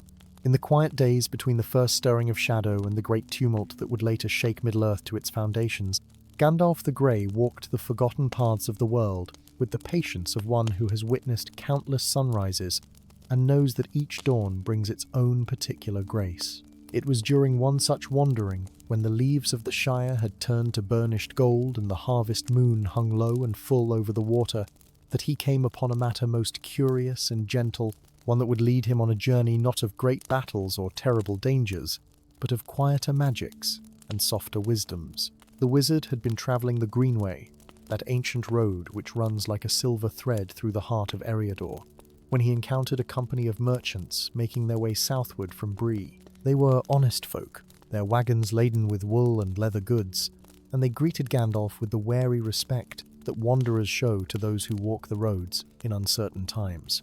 Yet as they passed, the wizard noticed something peculiar. Each merchant wore about his neck a small charm of woven grass, bound with threads of blue and silver, and upon each charm was carved a single rune that Gandalf recognized from the elder days. He inquired about these tokens, and the eldest merchant, a weathered man with kind eyes and silver threading his beard, explained that they had purchased them from a hermit who dwelt in the ruins of an old watchtower some leagues to the east. The hermit, it was said, was a master of forgotten lore, one who could read the stars and speak with the wind, and these charms, he claimed, would protect travelers from getting lost in fog or mist, no matter how thick it might grow. The merchant told Gandalf that he had been skeptical at first, for such claims are common enough among those who peddled trinkets to the gullible, but 3 nights past they had been caught in a fog so dense that a man could not see his own hand before his face. Yet each of them had felt a gentle tugging, as if an invisible thread connected them to their destination, and by morning they had arrived at an inn they had been seeking, though none could say how they had found the path. Gandalf listened to this tale with growing interest, for the rune upon the charms was one he had not seen in common use for many ages. It was a mark of the Númenóreans of old, used by the Sea Kings when they sailed beyond the sight of land, a symbol that spoke of guidance and safe harbouring. That such knowledge should surface here, in the hands of a hermit dwelling in forgotten ruins, was a matter that warranted investigation, for Gandalf knew well that the old wisdoms were not lost, but merely sleeping, waiting to be awakened by those with eyes to see, and hearts willing to understand. He thanked the merchants for their tale, and turned his steps eastward, leaving the greenway to follow a narrow track that wound between low hills covered in gorse and heather. The land here was empty of settlements, a place where the bones of older kingdoms lay beneath the turf, and the wind carried with it the scent of ancient stones and the whisper of long-forgotten songs. Gandalf walked with his staff in hand, his grey robes blending with the mist that began to gather as evening approached, and his keen eyes marked the subtle signs that others might miss, the way the grass grew in certain patterns, the arrangement of stones that were not quite random, the paths of deer and fox that followed routes laid down in ages past. As twilight deepened and the first stars began to pierce the darkening vault of heaven, Gandalf came upon the ruins the merchant had spoken of. The watchtower stood on a gentle rise, its ancient stones weathered by countless seasons but still bearing the marks of skilled craftsmanship. Ivy had claimed much of the structure, softening its lines and giving it the appearance of a natural outcropping rather than the work of hands. Yet Gandalf could see the intelligence in its construction, the way it commanded views in all directions, the careful placement of each block to create strength without the need for mortar. This had been built by those who understood not only stone but the land itself, who worked with the hills rather than against them. A thin stream of smoke rose from somewhere within the ruins, and Gandalf could smell the pleasant aroma of burning applewood and herbs. He approached quietly, for though he expected no danger, it was wise to treat unknown hermits with courtesy and care. Many were those who sought solitude for reasons both noble and troubled, and a wizard learned long ago that the distinction between wisdom and madness could be as thin as a spider's thread. As he drew near to the entrance, which was little more than a gap in the tumbled stones, he called out a greeting in the manner of travelers seeking shelter, asking permission to approach and offering the blessing of the road. There was a moment of silence, broken only by the gentle sigh of the wind through the ruins and the distant call of an owl beginning its nightly hunt. Then, from within, came a voice, soft and melodious, speaking in the common tongue but with an accent that suggested long isolation from the affairs of men. The voice bade him enter and be welcome, and Gandalf stooped beneath the low lintel, his staff's light brightening to illuminate the chamber within. The chamber within was larger than Gandalf had expected, for much of the watchtower's interior had been cleared and arranged with a careful eye for comfort and function. A small fire burned in a carefully constructed hearth, its smoke drawn up through a clever arrangement of stones that channeled it away through the ancient chimney. The walls were lined with shelves carved into the stone itself, and upon these shelves rested an astonishing collection of scrolls, books bound in weathered leather, and curious objects that glinted in the firelight. Herbs hung drying from the ceiling beams, filling the air with their pleasant fragrance, and a simple pallet, covered in woolen blankets, occupied one corner, while a rough-hewn table and 2 chairs sat near the fire. The hermit himself was not what Gandalf had anticipated. He was a man of middle years, though his face bore the timeless quality of one who has spent much time in contemplation and little in the concerns of ordinary folk. His hair was dark, save for silver at the temples, and his eyes held a depth of knowledge tempered by genuine kindness. He wore simple robes of undyed wool, and his hands, though weathered by work, moved with the precise grace of a scholar. As Gandalf entered, the hermit rose from his seat and bowed with a courtesy that spoke of gentle breeding and old manners long fallen out of fashion in the rougher corners of the world. "Welcome, traveller," the hermit said, gesturing to the empty chair. "It is rare indeed that I receive visitors in this lonely place, and rarer still that such visitors announce themselves with the courtesy of the elder days. I am called Arandir, though that name is known to few in these times, and you are most welcome to share my fire and such simple fare as I can offer." The wizard inclined his head in thanks and settled himself into the offered chair, leaning his staff against the wall where its light dimmed to a soft glow that mingled pleasantly with the firelight. "I am called Gandalf," he replied, "and I thank you for your hospitality. I have come seeking understanding of certain charms that bear your mark, for the merchants on the greenway spoke highly of their virtue, and the rune upon them is one not commonly seen in these latter days." Arandir's eyes brightened with interest, and he moved to a shelf from which he retrieved a small wooden box. Opening it, he revealed several more of the woven charms, each crafted with evident care and marked with the same ancient symbol. He held one up to the firelight, and Gandalf could see now the intricacy of the weaving, the way the grass had been selected for strength and flexibility, the precise placement of the threads that bound it, and the rune itself, carved with a tool so fine that each line was crisp and clean, despite the modest material. "These are indeed my work," Arandir said softly. "I learnt the craft from my grandfather, who learned it from his grandfather before him, and so the knowledge has passed down through our line from the days when Númenor still stood proud above the western waves. We were navigators then, my ancestors, masters of the trackless ocean, and they developed these marks and methods to guide ships safely home through storm and darkness." The hermit paused, his fingers tracing the rune with obvious affection. "When the island fell beneath the waves and the faithful fled to Middle-earth, my forebears settled in the north, in the lands that would become Arna, and they taught their skills to those who had need of them. But as the kingdoms diminished and the roads grew dangerous, the old knowledge faded like morning dew beneath the summer sun. My family kept the traditions alive, though we dwindled with each generation. Until now, I am the last who knows the full extent of the craft. I came to these ruins 5 years past, seeking solitude to perfect what remained of the lore before it should be lost entirely. And I have devoted myself to creating these charms for any who might benefit from them, asking only what payment travelers can spare, for I need little in this quiet place." Gandalf listened with the attention he gave to all matters touching upon the preservation of ancient wisdom, for he knew that such knowledge, once lost, could rarely be recovered in its fullness. He asked Arandir to explain the principles by which the charms worked, and the hermit proved an eager teacher, glad to share what he knew with one who could truly appreciate the subtlety of the craft. The rune itself, Arandir explained, was only part of the magic. The true power lay in the weaving, which had to be done at certain times and with certain intentions held firmly in the mind of the maker. The grass must be gathered under the new moon, when the world is dark and the stars shine brightest, for it is the starlight that gives the charm its virtue. Each strand must be selected with care, tested for strength and flexibility, and then woven in a pattern that mirrors the great patterns of the heavens themselves, the eternal dance of the stars that guides all travelers, whether they know it or not. As the hermit spoke, Gandalf found himself drawn into the deeper mysteries of the craft.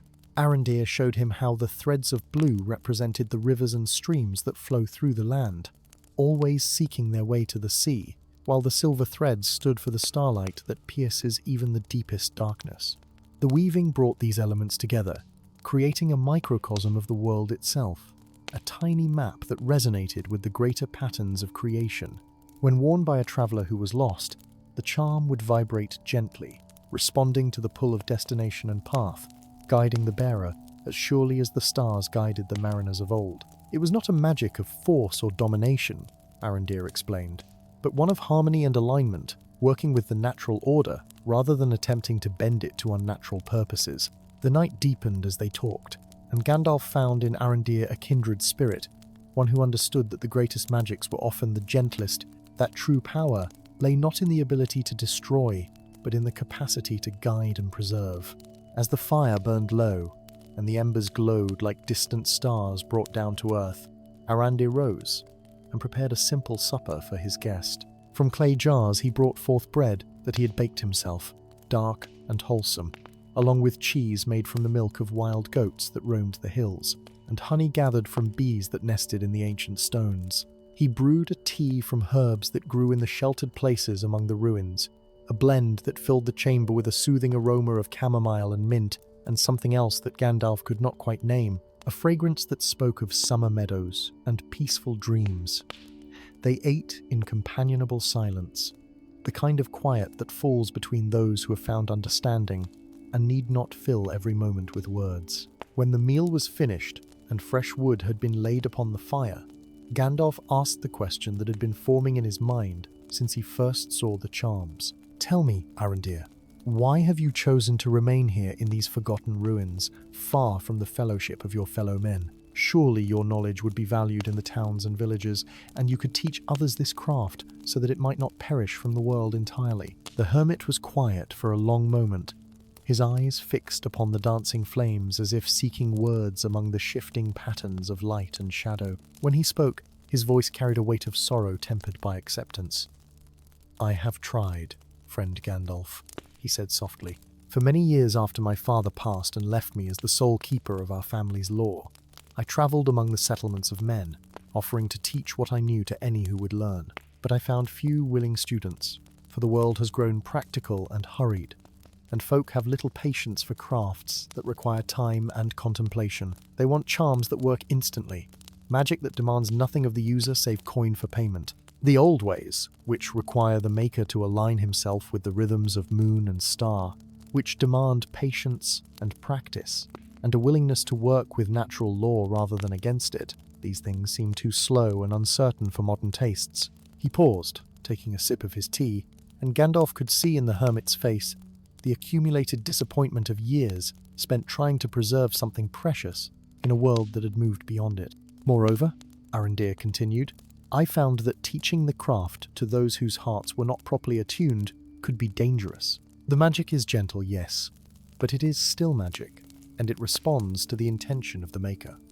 I had one student, a young man eager to learn, who seemed at first to grasp the principles admirably, but his heart harbored ambition and a desire for recognition, and when he crafted his first charm, instead of guidance, it offered confusion, leading travelers in circles rather than to their destinations. He had tried to force the magic to work according to his will, rather than aligning his will with the natural harmonies, and the result was a perversion of the charm's purpose.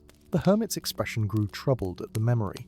I was forced to destroy all the charms he had made, and to refuse him further instruction, for I could not risk such corrupted talismans spreading through the land. After that experience, I became more cautious, more selective in whom I would teach, and eventually I found that those with the proper temperament for learning were vanishingly rare.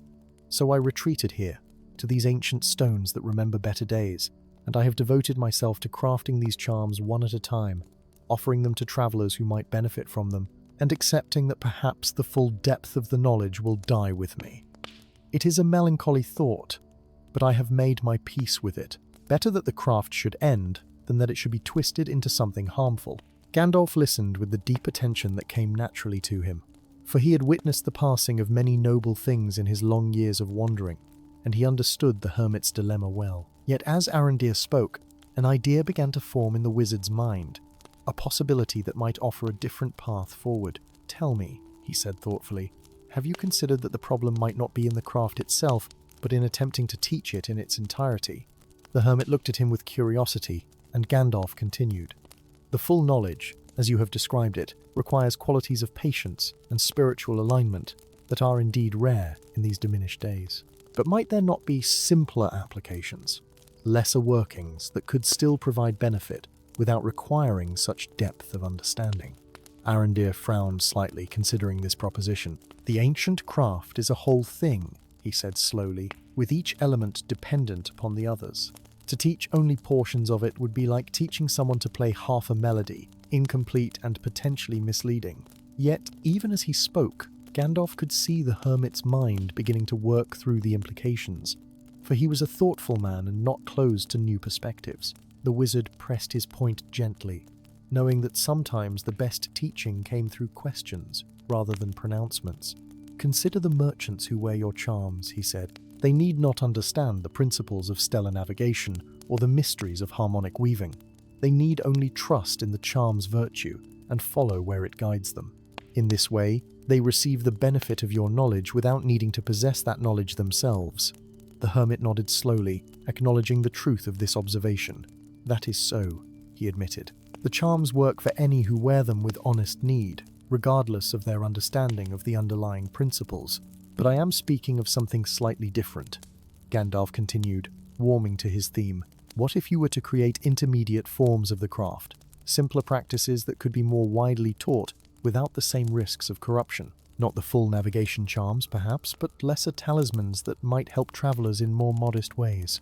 A weaving that brings calm to troubled minds, or one that helps the lost find their way home even if they wander only the familiar roads of their own countryside. Such things would still preserve the essence of your family's wisdom, while making it more accessible to those of ordinary gifts and temperament. Arandir sat in silence for a long while, his eyes reflecting the firelight as he pondered Gandalf's words. The wizard did not press him, but waited with the patience that came from long experience, knowing that some seeds needed time to take root in the soil of the mind before they could begin to grow. Outside the ruins, the night had settled into that deep quiet that comes in the hours after midnight.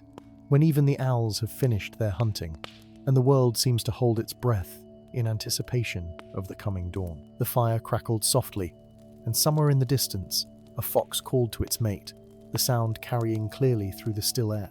At last, the hermit stirred, and when he spoke, there was a new note in his voice, something that might have been hope tempered by caution. "You present an interesting notion, Gandalf," he said slowly. "I confess it had not occurred to me to approach the matter in such a way. I have been so focused on preserving the full tradition intact that I never considered whether portions of it might be adapted for simpler purposes. Yet now that you suggest it, I can see possibilities that I had overlooked. The principles that govern the navigation charms could indeed be applied in lesser ways, creating talismans of more modest virtue that might still bring comfort and aid to those in need." He rose and moved to one of the shelves, running his fingers along the spines of ancient books until he found the one he sought. Bringing it back to the firelight, he opened it to reveal pages covered in careful script, diagrams of weavings, and notes written in margins by hands long since turned to dust. "This was my great-grandfather's journal," Arandir explained, turning the pages with reverent care. "He was the first of our family to settle in Arna after the fall of Númenor, and he spent many years adapting the seafaring arts to the needs of those who travelled by land. Here, you see, he describes experiments with different materials and patterns, seeking to understand which elements were essential to the magic and which were merely traditional but not strictly necessary." Gandalf leaned forward to examine the pages, his keen eyes taking in the meticulous observations and careful reasoning displayed in the ancient text. He could see that Arandir's ancestor had been a methodical thinker, one who approached the craft with both reverence for tradition and a willingness to test and refine his understanding. There were notes about charms that had failed, with analysis of why they did not work as intended, and descriptions of successful innovations that had built upon the old knowledge in new ways. It was the work of a true master, one who understood that tradition was not a cage but a foundation upon which new understanding could be built. "Look here," Arandir said, pointing to a particular passage. "My great-grandfather writes of creating what he calls a hearthstone charm, a simple weaving meant to help travellers find shelter when they are caught far from home in foul weather. It does not guide them to a specific destination as the navigation charms do, but rather attunes them to the presence of habitation, allowing them to sense the direction of the nearest dwelling or friendly fire. He made several of these for shepherds who tended their flocks in the high pastures, where sudden storms could prove deadly. According to his notes, the charm required far less precision in its making than the full navigation talismans, and could be taught to any who had patience and a genuine desire to help others." The wizard's eyes brightened with interest as he read the passage, for he could see immediately the value of such a working. In his long travels through Middle-earth, he had encountered many souls lost in wilderness or storm, and more than once he had used his own arts to guide them to safety. But his power was not always at hand when it was needed most, and a charm that could serve a similar purpose, even in a more limited way, would be a blessing to many. "Tell me," he said, "have you yourself crafted any of these hearthstone charms? Do you know if the method still works as your ancestor described?" Arandir shook his head slowly, and Gandalf could see a flicker of regret cross the hermit's face. "I have not," he admitted. "When I learned the craft from my father, we focused primarily on the navigation charms, for those were considered the highest expression of our art. The simpler workings described in my great-grandfather's journal were mentioned only in passing, treated as lesser things not worthy of serious attention. I see now that this was perhaps a mistake, for in seeking to preserve the most complex knowledge we may have overlooked wisdom that could have been more widely shared. The books contain many such descriptions, variations, and adaptations that my ancestors developed over the years, but I have never tested most of them to see if they retain their virtue. Here then," said Gandalf, "is an opportunity that serves multiple purposes. If you would permit me to remain with you for a time, we might work together to explore these lesser charms and test whether they can still be crafted successfully. I have some knowledge of the deeper patterns that underlie all magic, and perhaps I can offer insights that will help in understanding how best to adapt your family's wisdom for these simpler applications. In return, you would be doing a service to all who travel the roads of Middle-earth, for such charms could ease much suffering and save many lives." The hermit looked at Gandalf with an expression that mingled surprise with growing enthusiasm. "You would do this?" he asked. A wizard of your evident knowledge and power would spend time helping an obscure hermit recover forgotten variations of a minor craft. Gandalf smiled, and in that smile was the warmth that had endeared him to folk high and low throughout the long ages of his wandering. "There is no such thing as minor wisdom, friend Arandir," he replied gently. "Every craft that brings light into dark places, that offers guidance to the lost or comfort to the weary, is worthy of preservation and study. I have spent much of my long life seeking out such knowledge and helping to keep it alive in the world, for I have learned that the greatest evils often triumph not through superior strength, but through the gradual erosion of the small goods that make life bearable and beautiful."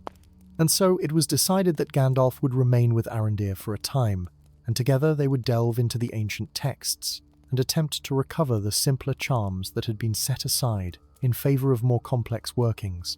As the first grey light of dawn began to seep through the gaps in the ruined walls, painting the eastern sky in shades of pearl and rose, both wizard and hermit felt the quiet satisfaction that comes from finding unexpected fellowship and shared purpose. They spoke long into the morning about how they might proceed, laying out a plan of study and experimentation that would honor the old traditions while adapting them for new needs. The days that followed settled into a gentle rhythm that suited both of them well. They would rise with the sun, and after a simple breakfast of bread and fruit, they would spend the morning hours studying the ancient journals and texts that Arandir had collected over the years. The hermit proved to be an excellent teacher, patient in explaining the subtleties of the craft, while Gandalf brought his own deep understanding of the underlying principles of magic, seeing connections and patterns that Arandir had not previously recognized. Together, they were stronger than either would have been alone, each bringing gifts that complemented the other. They began with the hearthstone charm that had been described in the great-grandfather's journal, for it seemed the most practical and the most needed. Arandir explained that the traditional navigation charms required grass gathered under the new moon, but his ancestors' notes suggested that the hearthstone working could be made with materials gathered at any phase of the moon, provided they were collected with the proper intention and awareness. This made it far more accessible, for it meant that anyone could gather the materials when they were needed, rather than having to wait for the correct celestial timing. They walked together through the hills surrounding the ruins, and Arandir taught Gandalf to recognize the right kind of grass, explaining that it must grow in places where water flowed beneath the earth, for such grass carried within it an innate sense of connection and flow. The wizard found this fascinating, for it aligned with deeper truths he knew about the nature of living things and their relationship to the hidden patterns of the world. They gathered the grass with care, speaking words of thanks to the earth for its gifts, and when they returned to the tower, they laid their harvest out to dry in the sun, allowing it to retain its virtue while becoming supple enough to work with. While the grass dried, they studied the weaving patterns described in the journal. Unlike the complex stellar patterns required for the navigation charms, the hearthstone weaving was simpler, based on the shape of a traditional hearth with its four corners representing the four directions. The blue threads still represented flowing water, but in this case, they symbolized the smoke that rises from every fire and calls to travelers from afar. The silver threads represented the light of the hearth fire itself, that beacon of safety and welcome that has drawn weary wanderers home since the first folk learned to tame flame. Gandalf watched closely as Arandir demonstrated the basic weaving technique, his weathered hands moving with practiced grace as he laid out the dried grass in the proper pattern. The hermit worked slowly, explaining each step as he went, showing how the grass must be held with gentle firmness, how the threads must be woven through with a rhythm that matched the beating of the heart. It was meditative work, requiring full attention but not strain, and Gandalf found himself drawn into the peaceful focus it demanded. Here was magic worked not through words of power or grand gestures, but through patience and care, and the willingness to align oneself with natural harmonies. When Arandir had completed his demonstration, creating a small woven square about the size of a man's palm, he handed it to Gandalf. The wizard held it carefully, feeling the subtle vibration within it, a gentle pulse that seemed to resonate with something deep and primal. Though the charm was not yet complete, lacking the final binding and the carved rune, Gandalf could already sense its potential virtue. It felt warm in his hand, not with physical heat, but with the warmth of living things, of homes and hearths, and the comfort of shelter from storm. "Now you try," Arandir said, offering Gandalf a bundle of prepared grass and the threads. "Remember that the magic comes not from forcing the materials into shape, but from allowing them to find their proper arrangement through your hands. Let your intention be clear but gentle. Think of the purpose of the charm as you work, and let that thought guide your fingers rather than trying to control every movement with conscious will.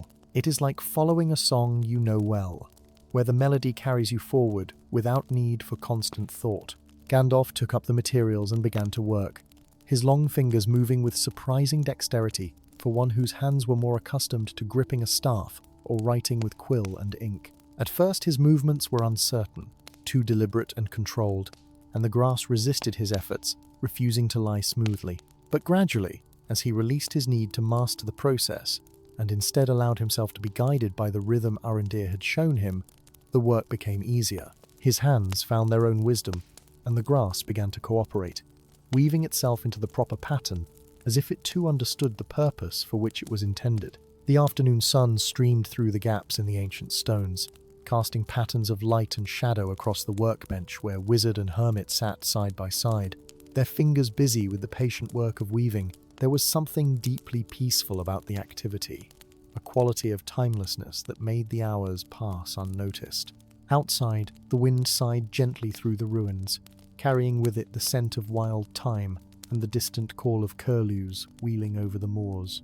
Inside, the only sounds were the soft rustling of grass being woven, and the occasional quiet word as Arandir offered guidance or Gandalf asked a question about some subtlety of the technique. By the time the sun began its descent toward the western hills, painting the sky in shades of amber and gold, Gandalf had completed his first Hearthstone charm. It was not as neat as Arandir's work, for the hermit had years of practice behind him, but it was sound and true, woven with care and proper intention. Arandir examined it closely, his fingers tracing the pattern, and nodded with satisfaction. "This is good work for a first attempt," he said warmly. "The pattern is correct, and I can feel the beginnings of virtue within it. Now comes the final step, the carving of the rune and the binding words that will awaken the charm's full power." He showed Gandalf the small knife he used for carving, its blade worn thin from years of use, but still sharp and true. The rune to be carved was simpler than the one used for the navigation charms, a symbol that represented shelter and sanctuary, drawn from the same ancient tradition, but adapted for this specific purpose. Arandir carved it into a small piece of smooth riverstone, speaking as he worked about the importance of clarity of line and steadiness of hand. "The rune must be clean and complete," he explained, "for any flaw or hesitation in its making can introduce confusion into the charm's function." When the rune was complete, he placed the stone at the center of the woven charm and began to bind it in place with fine thread, speaking words in an ancient tongue as he did so. Gandalf recognized the language as a dialect of Adonaic, the speech of Númenor, though changed and softened by centuries of use among those who had dwelt in Middle-earth. The words spoke of home and hearth, of the warmth that welcomes travelers and the light that guides them through darkness.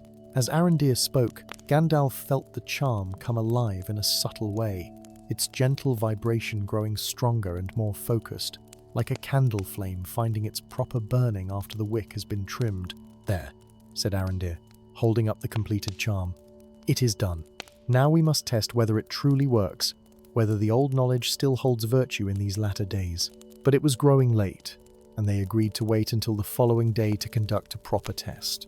That evening they prepared a simple supper and sat by the fire discussing what they had learned. Gandalf spoke of other traditions he had encountered in his travels, other ways that different peoples had developed for finding their way through darkness and difficulty. And Arandir listened with keen interest, seeing connections between his family's craft and these other methods that he had never before considered. The next morning dawned clear and bright, with a freshness in the air that promised fair weather. After breaking their fast, Arandir suggested they walk to a distant hilltop from which they could see for many leagues in all directions. From there, he explained, they could test the Hearthstone charm by attempting to sense the nearest habitation, which would be a small shepherd's croft that lay hidden in a fold of the hills some 2 miles to the south. Gandalf agreed readily, and they set out with their staffs in hand, following the narrow paths that wound through the heather. The walk was pleasant, for the day was fine and the landscape beautiful in its stark simplicity. They spoke little, content to enjoy the sunshine and the wind and the wide views that opened before them as they climbed higher. When they reached the hilltop, Arandir handed Gandalf the charm they had made together and instructed him to hold it lightly in his palm, clearing his mind of all thoughts save the simple need for shelter. The wizard did as he was bid, closing his eyes and letting his awareness settle into a state of quiet receptivity. For a long moment, nothing happened, and Gandalf began to wonder if perhaps the charm had failed, if some element had been missed, or some step performed incorrectly. But then, gradually, he became aware of a subtle pulling sensation, a gentle tug that seemed to come from somewhere to his left and slightly downward. It was not a physical sensation exactly, but rather a knowing, an awareness of direction that arose from some place deeper than conscious thought. He opened his eyes and pointed in the direction of the pull, and Arandir smiled broadly. "That is exactly right," the hermit said with evident satisfaction. "The shepherd's croft lies precisely in that direction, down in the fold between those two hills. You have felt the charm's guidance, truly." Gandalf looked at the small woven square in his hand with new respect, marveling at how such a simple thing could carry such virtue. He could feel now that the pulling sensation was not constant, but pulsed gently, like a heartbeat or the rhythm of waves upon a shore, and he understood that this rhythm was what made the magic gentle rather than harsh, offering guidance without compulsion. They descended from the hilltop and made their way in the direction the charm had indicated, and sure enough, after walking for perhaps half an hour, they came upon the shepherd's croft, a small stone building with a turf roof and a thin stream of smoke rising from its chimney. An old shepherd emerged to greet them, surprised but hospitable, and offered them fresh milk and oatcakes. As they sat with him in the sunshine outside his dwelling, Gandalf felt a deep sense of satisfaction, for here was proof that the old knowledge could indeed be recovered and adapted, that wisdom need not be lost, simply because the world had changed. Over the following weeks, Gandalf and Arandir settled into a routine of study and practice that brought both of them great contentment. Each day they would explore a different variation described in the ancient journals, testing to see which methods still held virtue, and which had perhaps been lost beyond recovery. Some of the charms worked exactly as the old texts described, springing to life with their intended purpose clear and strong. Others required modification, for the world had changed in subtle ways since the days when they were first devised, and what had once been reliable materials or timings no longer carried quite the same resonance. They discovered a charm for easing nightmares, a small sachet to be placed beneath the sleeper's pillow, filled with dried lavender gathered at sunset, and woven grass marked with runes of peace and calm. When they tested it, giving one to the shepherd whose hospitality they had enjoyed, he reported back several days later that his sleep had been deeper and more restful than it had been in years, free from the troubled dreams that had long plagued him. This success encouraged them to explore other variations meant to bring comfort rather than guidance, and they found several that showed promise. There was a charm for soothing pain, particularly the deep ache that settles into old bones during damp weather. This one required willow bark gathered during the waning moon and prepared in a specific way, then bound with threads dyed blue using woad. Arandir crafted several of these and gave them to travelers who passed by the ruins, asking them to report back if they found any benefit. Most did return, speaking gratefully of relief they had not expected from so simple a thing. One elderly woman wept as she told them that for the first time in 10 years, she had been able to sleep through the night without waking to the grinding pain in her joints. They also experimented with charms meant to protect gardens from blight and frost, drawing on notes that described how the Númenóreans had adapted their seafaring knowledge to help their crops thrive in the sometimes harsh climate of Middle-earth. These required different materials entirely, rootlets from certain plants, and soil from places where things grew especially well, bound together with intentions of growth and flourishing. Gandalf found this application particularly interesting, for it showed how the same fundamental principles could be applied in vastly different contexts, proving that true wisdom was not narrow but could be adapted to meet many different needs. As the days passed into weeks and the season began to turn from late summer toward early autumn, Gandalf found himself appreciating the simple rhythms of this quiet work.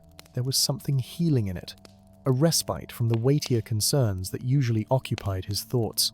In his long years of wandering, he had confronted many evils and witnessed much suffering, and though he did not shirk from such burdens, He recognized the value of these peaceful interludes where the work at hand was gentle and the fruits of labor immediate and beneficial. Arandir too seemed to blossom under their collaboration, his earlier melancholy lifting like morning mist as he rediscovered purpose in his craft. He began to speak of the future with more hope, mentioning the possibility of taking on a student or two if the right souls could be found. Young folk with patient temperaments and genuine desire to help others. Gandalf encouraged this thinking, for he could see that the Hermit had been lonely in his isolation, whatever peace he might have made with it, and that the sharing of knowledge was as nourishing to the teacher as to the student. One evening, as they sat by the fire, after a day spent gathering materials in the hills, Arandir asked Gandalf about his own long wandering and what had led him to walk the roads of Middle-earth for so many ages. The wizard was quiet for a moment, puffing thoughtfully on his pipe as he considered how to answer. At length, he spoke, his voice taking on a reflective quality that it sometimes held when he touched upon matters close to his heart. "I came into this world," he said, "in a time when darkness was gathering strength, and the free peoples seemed to be forgetting the things that had sustained them through earlier trials. My purpose, insofar as I understand it, has been to kindle hope where it falters, and to remind folk of their own strength when they begin to doubt it." He paused, watching the play of firelight across the ancient stones. "But I have learned over the long years that hope takes many forms. Sometimes it is found in great deeds and heroic stands against overwhelming odds, the kind of tale that bards sing about in later days. But just as often, perhaps more often, hope lives in smaller things, in the kindness shown to a stranger, in the preservation of knowledge that might ease suffering, in the simple determination to maintain beauty and goodness in the world, even when darkness presses close. What you do here, Arandir, crafting these charms and offering them freely to those in need, this too is a kindling of hope, and it matters as much as any grander gesture." The Hermit was moved by these words, and for a time they sat in companionable silence, each lost in his own thoughts. Outside, the wind had risen, bringing with it the first hints of autumn chill, and they could hear it whistling through the gaps in the ruins, a sound both lonely and somehow comforting in its familiarity. "Tomorrow," Gandalf said eventually, "I think we should attempt the sleep charm described in your great-grandfather's notes, the one meant to grant peaceful rest to those troubled by worry and care. The world is full of weary souls who would benefit from such a gift, and if we can recover that working, it would be a worthy addition to the knowledge we are preserving." Arandir nodded, already mentally reviewing what he remembered of those particular notes. "It will require careful timing," he said, "for the herbs must be gathered during the hour before dawn, when the dew is heaviest and the world hovers between night and day. We shall have to rise early." Gandalf smiled, the firelight catching in his eyes and making them sparkle with quiet humour. "I have risen early many times in my long life, friend Arandir, and always I have found that the most worthwhile endeavours seem to demand it. The dawn hour has a special quality, does it not? And a freshness and possibility that later hours lack." They rose in the deep darkness before dawn, when the stars still blazed cold and bright overhead, and the air held the profound chill that comes in the hour before first light. Gandalf felt the familiar sense of anticipation that always accompanied such early risings, a feeling that the world was poised on the edge of renewal and anything might be possible in the moments to come. They dressed quietly and gathered their materials, small baskets for carrying herbs and the tools they would need for cutting and handling the delicate plants they sought.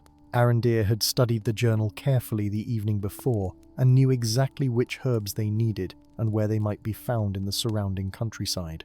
They set out from the ruins, walking carefully in the darkness, their way lit by the soft glow of Gandalf's staff, which he kept dim so as not to disturb the particular quality of the pre-dawn hour.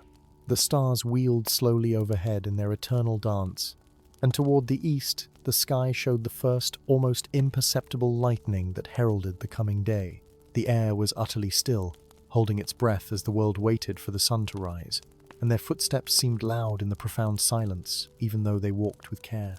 Arandir led them to a small stream that ran through a secluded glen, a place where the water flowed over smooth stones and moss grew thick on the banks. Here in the shelter of the dell grew the herbs they sought, varieties of chamomile and valerian, and a small creeping plant with leaves like velvet that Arandir called moonrest, for it opened its tiny white flowers only in the hours of darkness, and closed them again when the sun appeared. They knelt beside the stream and began to gather what they needed, speaking in whispers as if the dawn itself might be startled by loud voices.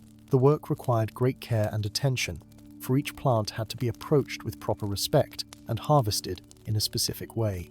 The chamomile flowers must be plucked whole with a small portion of stem attached, and only those blooms that faced east toward the coming dawn could be used. The valerian roots had to be lifted gently from the earth without breaking them, and a small offering of cornmeal left in the hole to thank the earth for its gift. The moonrest was most delicate of all, for its leaves bruised easily and once bruised lost their virtue, so they had to be cut with a sharp knife and handled only with fingers that had been washed in cold stream water. As they worked, the sky continued its slow transformation from black to deep blue to pale grey touched with rose. Birds began to wake and sing their morning songs, starting with a single tentative voice and gradually building to a chorus that filled the glen with music. Gandalf found the work meditative and peaceful, his mind settling into a state of calm awareness as his hands performed their careful tasks. There was something profoundly right about this, he thought, about rising early to gather gifts from the earth in the quiet hours when the world was fresh and new, honoring old knowledge and gentle purposes. By the time the first ray of sunlight touched the hilltops and began to creep down into the valley, they had gathered all they needed. Their baskets were full of fragrant herbs, still wet with dew that sparkled like diamonds in the strengthening light. They sat for a moment beside the stream, sharing bread and cheese from their packs, and drinking cold, clear water from the brook, watching as the dawn transformed the landscape around them from something mysterious and half-seen to the familiar rolling hills and distant moors of daylight. There was a magic in this transition, Gandalf reflected, a daily miracle that folk too often overlooked in their hurry to begin the business of the day.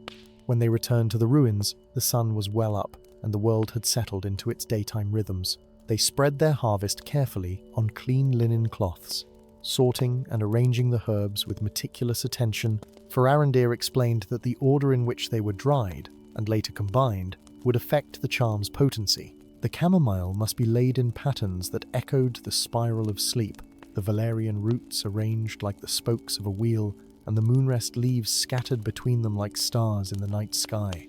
As they worked, they spoke the words of blessing and intention that the journal specified, asking that these plants might bring peaceful rest to troubled minds and gentle dreams to those who suffered from nightmares or sleeplessness. The herbs would need several days to dry properly before they could be prepared for the charm, so Gandalf and Arandir turned their attention to other projects while they waited.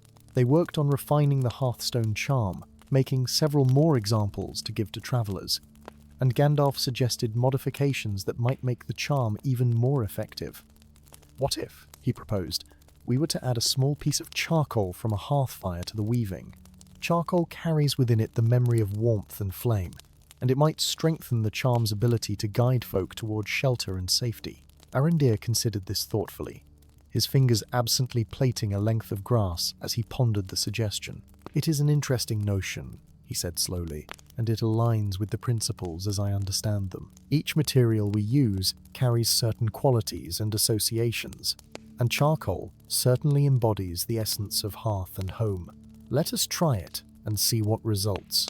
They experimented with different ways of incorporating the charcoal, eventually finding that if a small piece was wrapped in the center of the weaving where the rune stone would normally go, and the rune was instead carved into the charcoal itself, the charm took on a noticeably stronger virtue. They tested this improved version by giving it to a peddler who happened by the ruins one afternoon, a weather-beaten man who traveled the lonely roads buying and selling small goods. He returned a week later with an astonishing tale of how the charm had guided him to shelter during a sudden storm that had blown up out of a clear sky. He had been miles from any settlement he knew of, lost in country that was unfamiliar to him, when he felt the charm grow warm against his chest and begin to pull him in a particular direction. Following its guidance, he had come upon a small cottage hidden in a fold of the hills where a widow woman lived alone, and was glad of company and news from the wider world. The storm had raged for 2 days, but he had been safe and dry and well fed, and when it cleared he had continued on his way with a new friend made and gratitude in his heart. When the herbs they had gathered before dawn were properly dried, Gandalf and Arandir turned their full attention to crafting the sleep charm. This working was more complex than the Hearthstone talisman, for it required not only careful preparation of materials, but also a specific state of mind during its creation. According to the ancient journal, the maker must hold in their thoughts the image of deep, peaceful rest, the sensation of sinking into soft blankets at the end of a long day, the gradual release of all worries and tensions as sleep approaches. This mental component was as important as the physical materials, for the charm worked by resonating with the natural desire for rest that lived in all living beings. They chose to work in the evening, for the journal suggested that charms meant to bring sleep were best made during the hours when the sun declined and the world naturally turned toward rest. As twilight gathered and the first stars appeared in the darkening sky, they prepared their workspace with special care. Fresh water was brought from the stream and placed in a clean vessel. Candles of beeswax were lit to provide gentle illumination, and the dried herbs were laid out in the proper order. Arandir had prepared small silk bags to hold the finished charms, dyed a deep blue that reminded Gandalf of the night sky just after sunset when the first stars begin to shine. The Hermit showed Gandalf how to blend the herbs in precise proportions, crumbling the dried chamomile flowers between careful fingers, shaving fine curls from the valerian root with a small sharp knife, and folding in the moonrest leaves, which had dried to a silvery grey colour. As they worked, they spoke in low voices about restful things, memories of peaceful nights and gentle dreams, the sound of rain on rooftops, and the comfort of knowing that all necessary tasks had been completed, and there was nothing more required save to surrender to sleep's embrace. Their words became part of the charm's making, woven into its fabric as surely as the physical materials. When the herbs were properly blended, they filled the silk bags with careful attention, ensuring that each one received exactly the right amount and that the mixture was evenly distributed. Then came the final step, the speaking of the charm's purpose in the old tongue, while holding each bag between both hands and breathing upon it 3 times. The words were simple but powerful, a blessing that called upon the natural rhythms of day and night, waking and sleeping, activity and rest. Gandalf felt the magic settle into the charms like dew settling on grass, subtle but unmistakable, a gentle presence that promised comfort and ease. They made a dozen of the sleep charms that evening, working until the moon had risen full and bright over the ruins, and the night had grown deep around them. When the last charm was completed, they sat quietly for a time, both feeling the pleasant weariness that comes from work well done. Arandir suggested that they should test one of the charms themselves, and Gandalf readily agreed, for though he did not often need aid in sleeping, he was curious to experience the charm's effects firsthand. They each placed one of the silk bags beneath their pillows that night, and both fell into a sleep so deep and peaceful that they did not wake until the sun was well up the following morning. Gandalf woke feeling more rested than he had in many months, his mind clear, and his spirit refreshed in a way that went beyond mere physical rest. He found Arandir already awake and sitting by the small fire, a look of wonder on his face. "That was extraordinary," the hermit said as Gandalf joined him. "I have not slept so well since I was a child safe in my mother's house with no cares to trouble my dreams. The charm works beyond all my expectations, better even than my great-grandfather's notes suggested it might." Gandalf nodded in agreement, accepting a cup of herbal tea that Arandir poured for him. "Indeed," he said thoughtfully, "I believe we have recovered something truly valuable here. There are many in Middle-earth who struggle with sleeplessness and troubled dreams, and these charms could bring them genuine relief." Over the following days, they gave the remaining sleep charms to travelers who passed by the ruins, asking them to return and report their experiences if they were willing.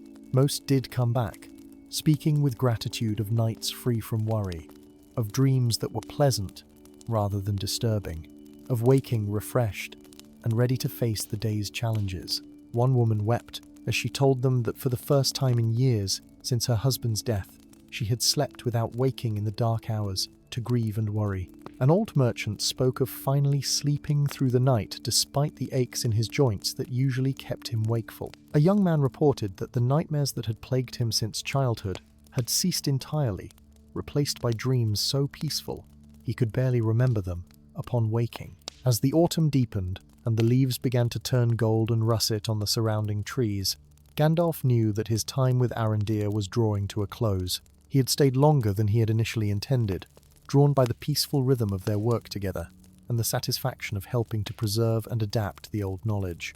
But he could feel the pull of the wider world, calling him, the sense that other tasks awaited his attention and other folk needed whatever aid he might provide. The shadow that he always sensed at the edges of things seemed to be stirring more restlessly. And though there was no immediate crisis demanding his presence, he knew that he could not remain indefinitely in this quiet refuge. One evening as they sat by the fire, Gandalf broached the subject gently, explaining that he would soon need to continue his wandering. Arandir received this news with understanding, though not without a touch of sadness, for he had grown accustomed to the wizard's company and would miss their daily conversations and collaborative work. "But I am grateful beyond measure for the time you have given me," the hermit said warmly. "You have helped me to see my family's craft in a new light, to understand that the old knowledge can be adapted and preserved even in these changing times. More than that, you have reminded me that isolation is not the only path, that sharing what I know can bring joy rather than disappointment if I seek the right students and remain open to new possibilities." They spent Gandalf's remaining days preparing materials and documenting what they had learned, so that Arandir would have clear records of their experiments and successes. The wizard helped the hermit to organize his notes and journals, creating a new volume that combined the ancient wisdom with their recent discoveries. They wrote out clear instructions for each type of charm they had successfully crafted, noting the materials required, the proper times for gathering them, and the techniques that worked best. Gandalf added his own observations about the underlying principles, explaining in terms that any thoughtful person might understand how the charms worked with natural harmonies, rather than forcing unnatural changes upon the world. On Gandalf's last evening in the ruins, Arandir prepared a special supper to mark their parting. He had traded some of his charms to local farmers for fresh bread and cheese, autumn apples, crisp and sweet, and a small cask of honeymead that had been aging in someone's cellar for many years. They ate slowly, savouring both the food and the companionship, speaking of the time they had shared and the work they had accomplished together. As the meal drew to a close, Arandir disappeared into the back of his dwelling and returned carrying a carefully wrapped bundle. "I have made something for you," he said, placing the bundle in Gandalf's hands.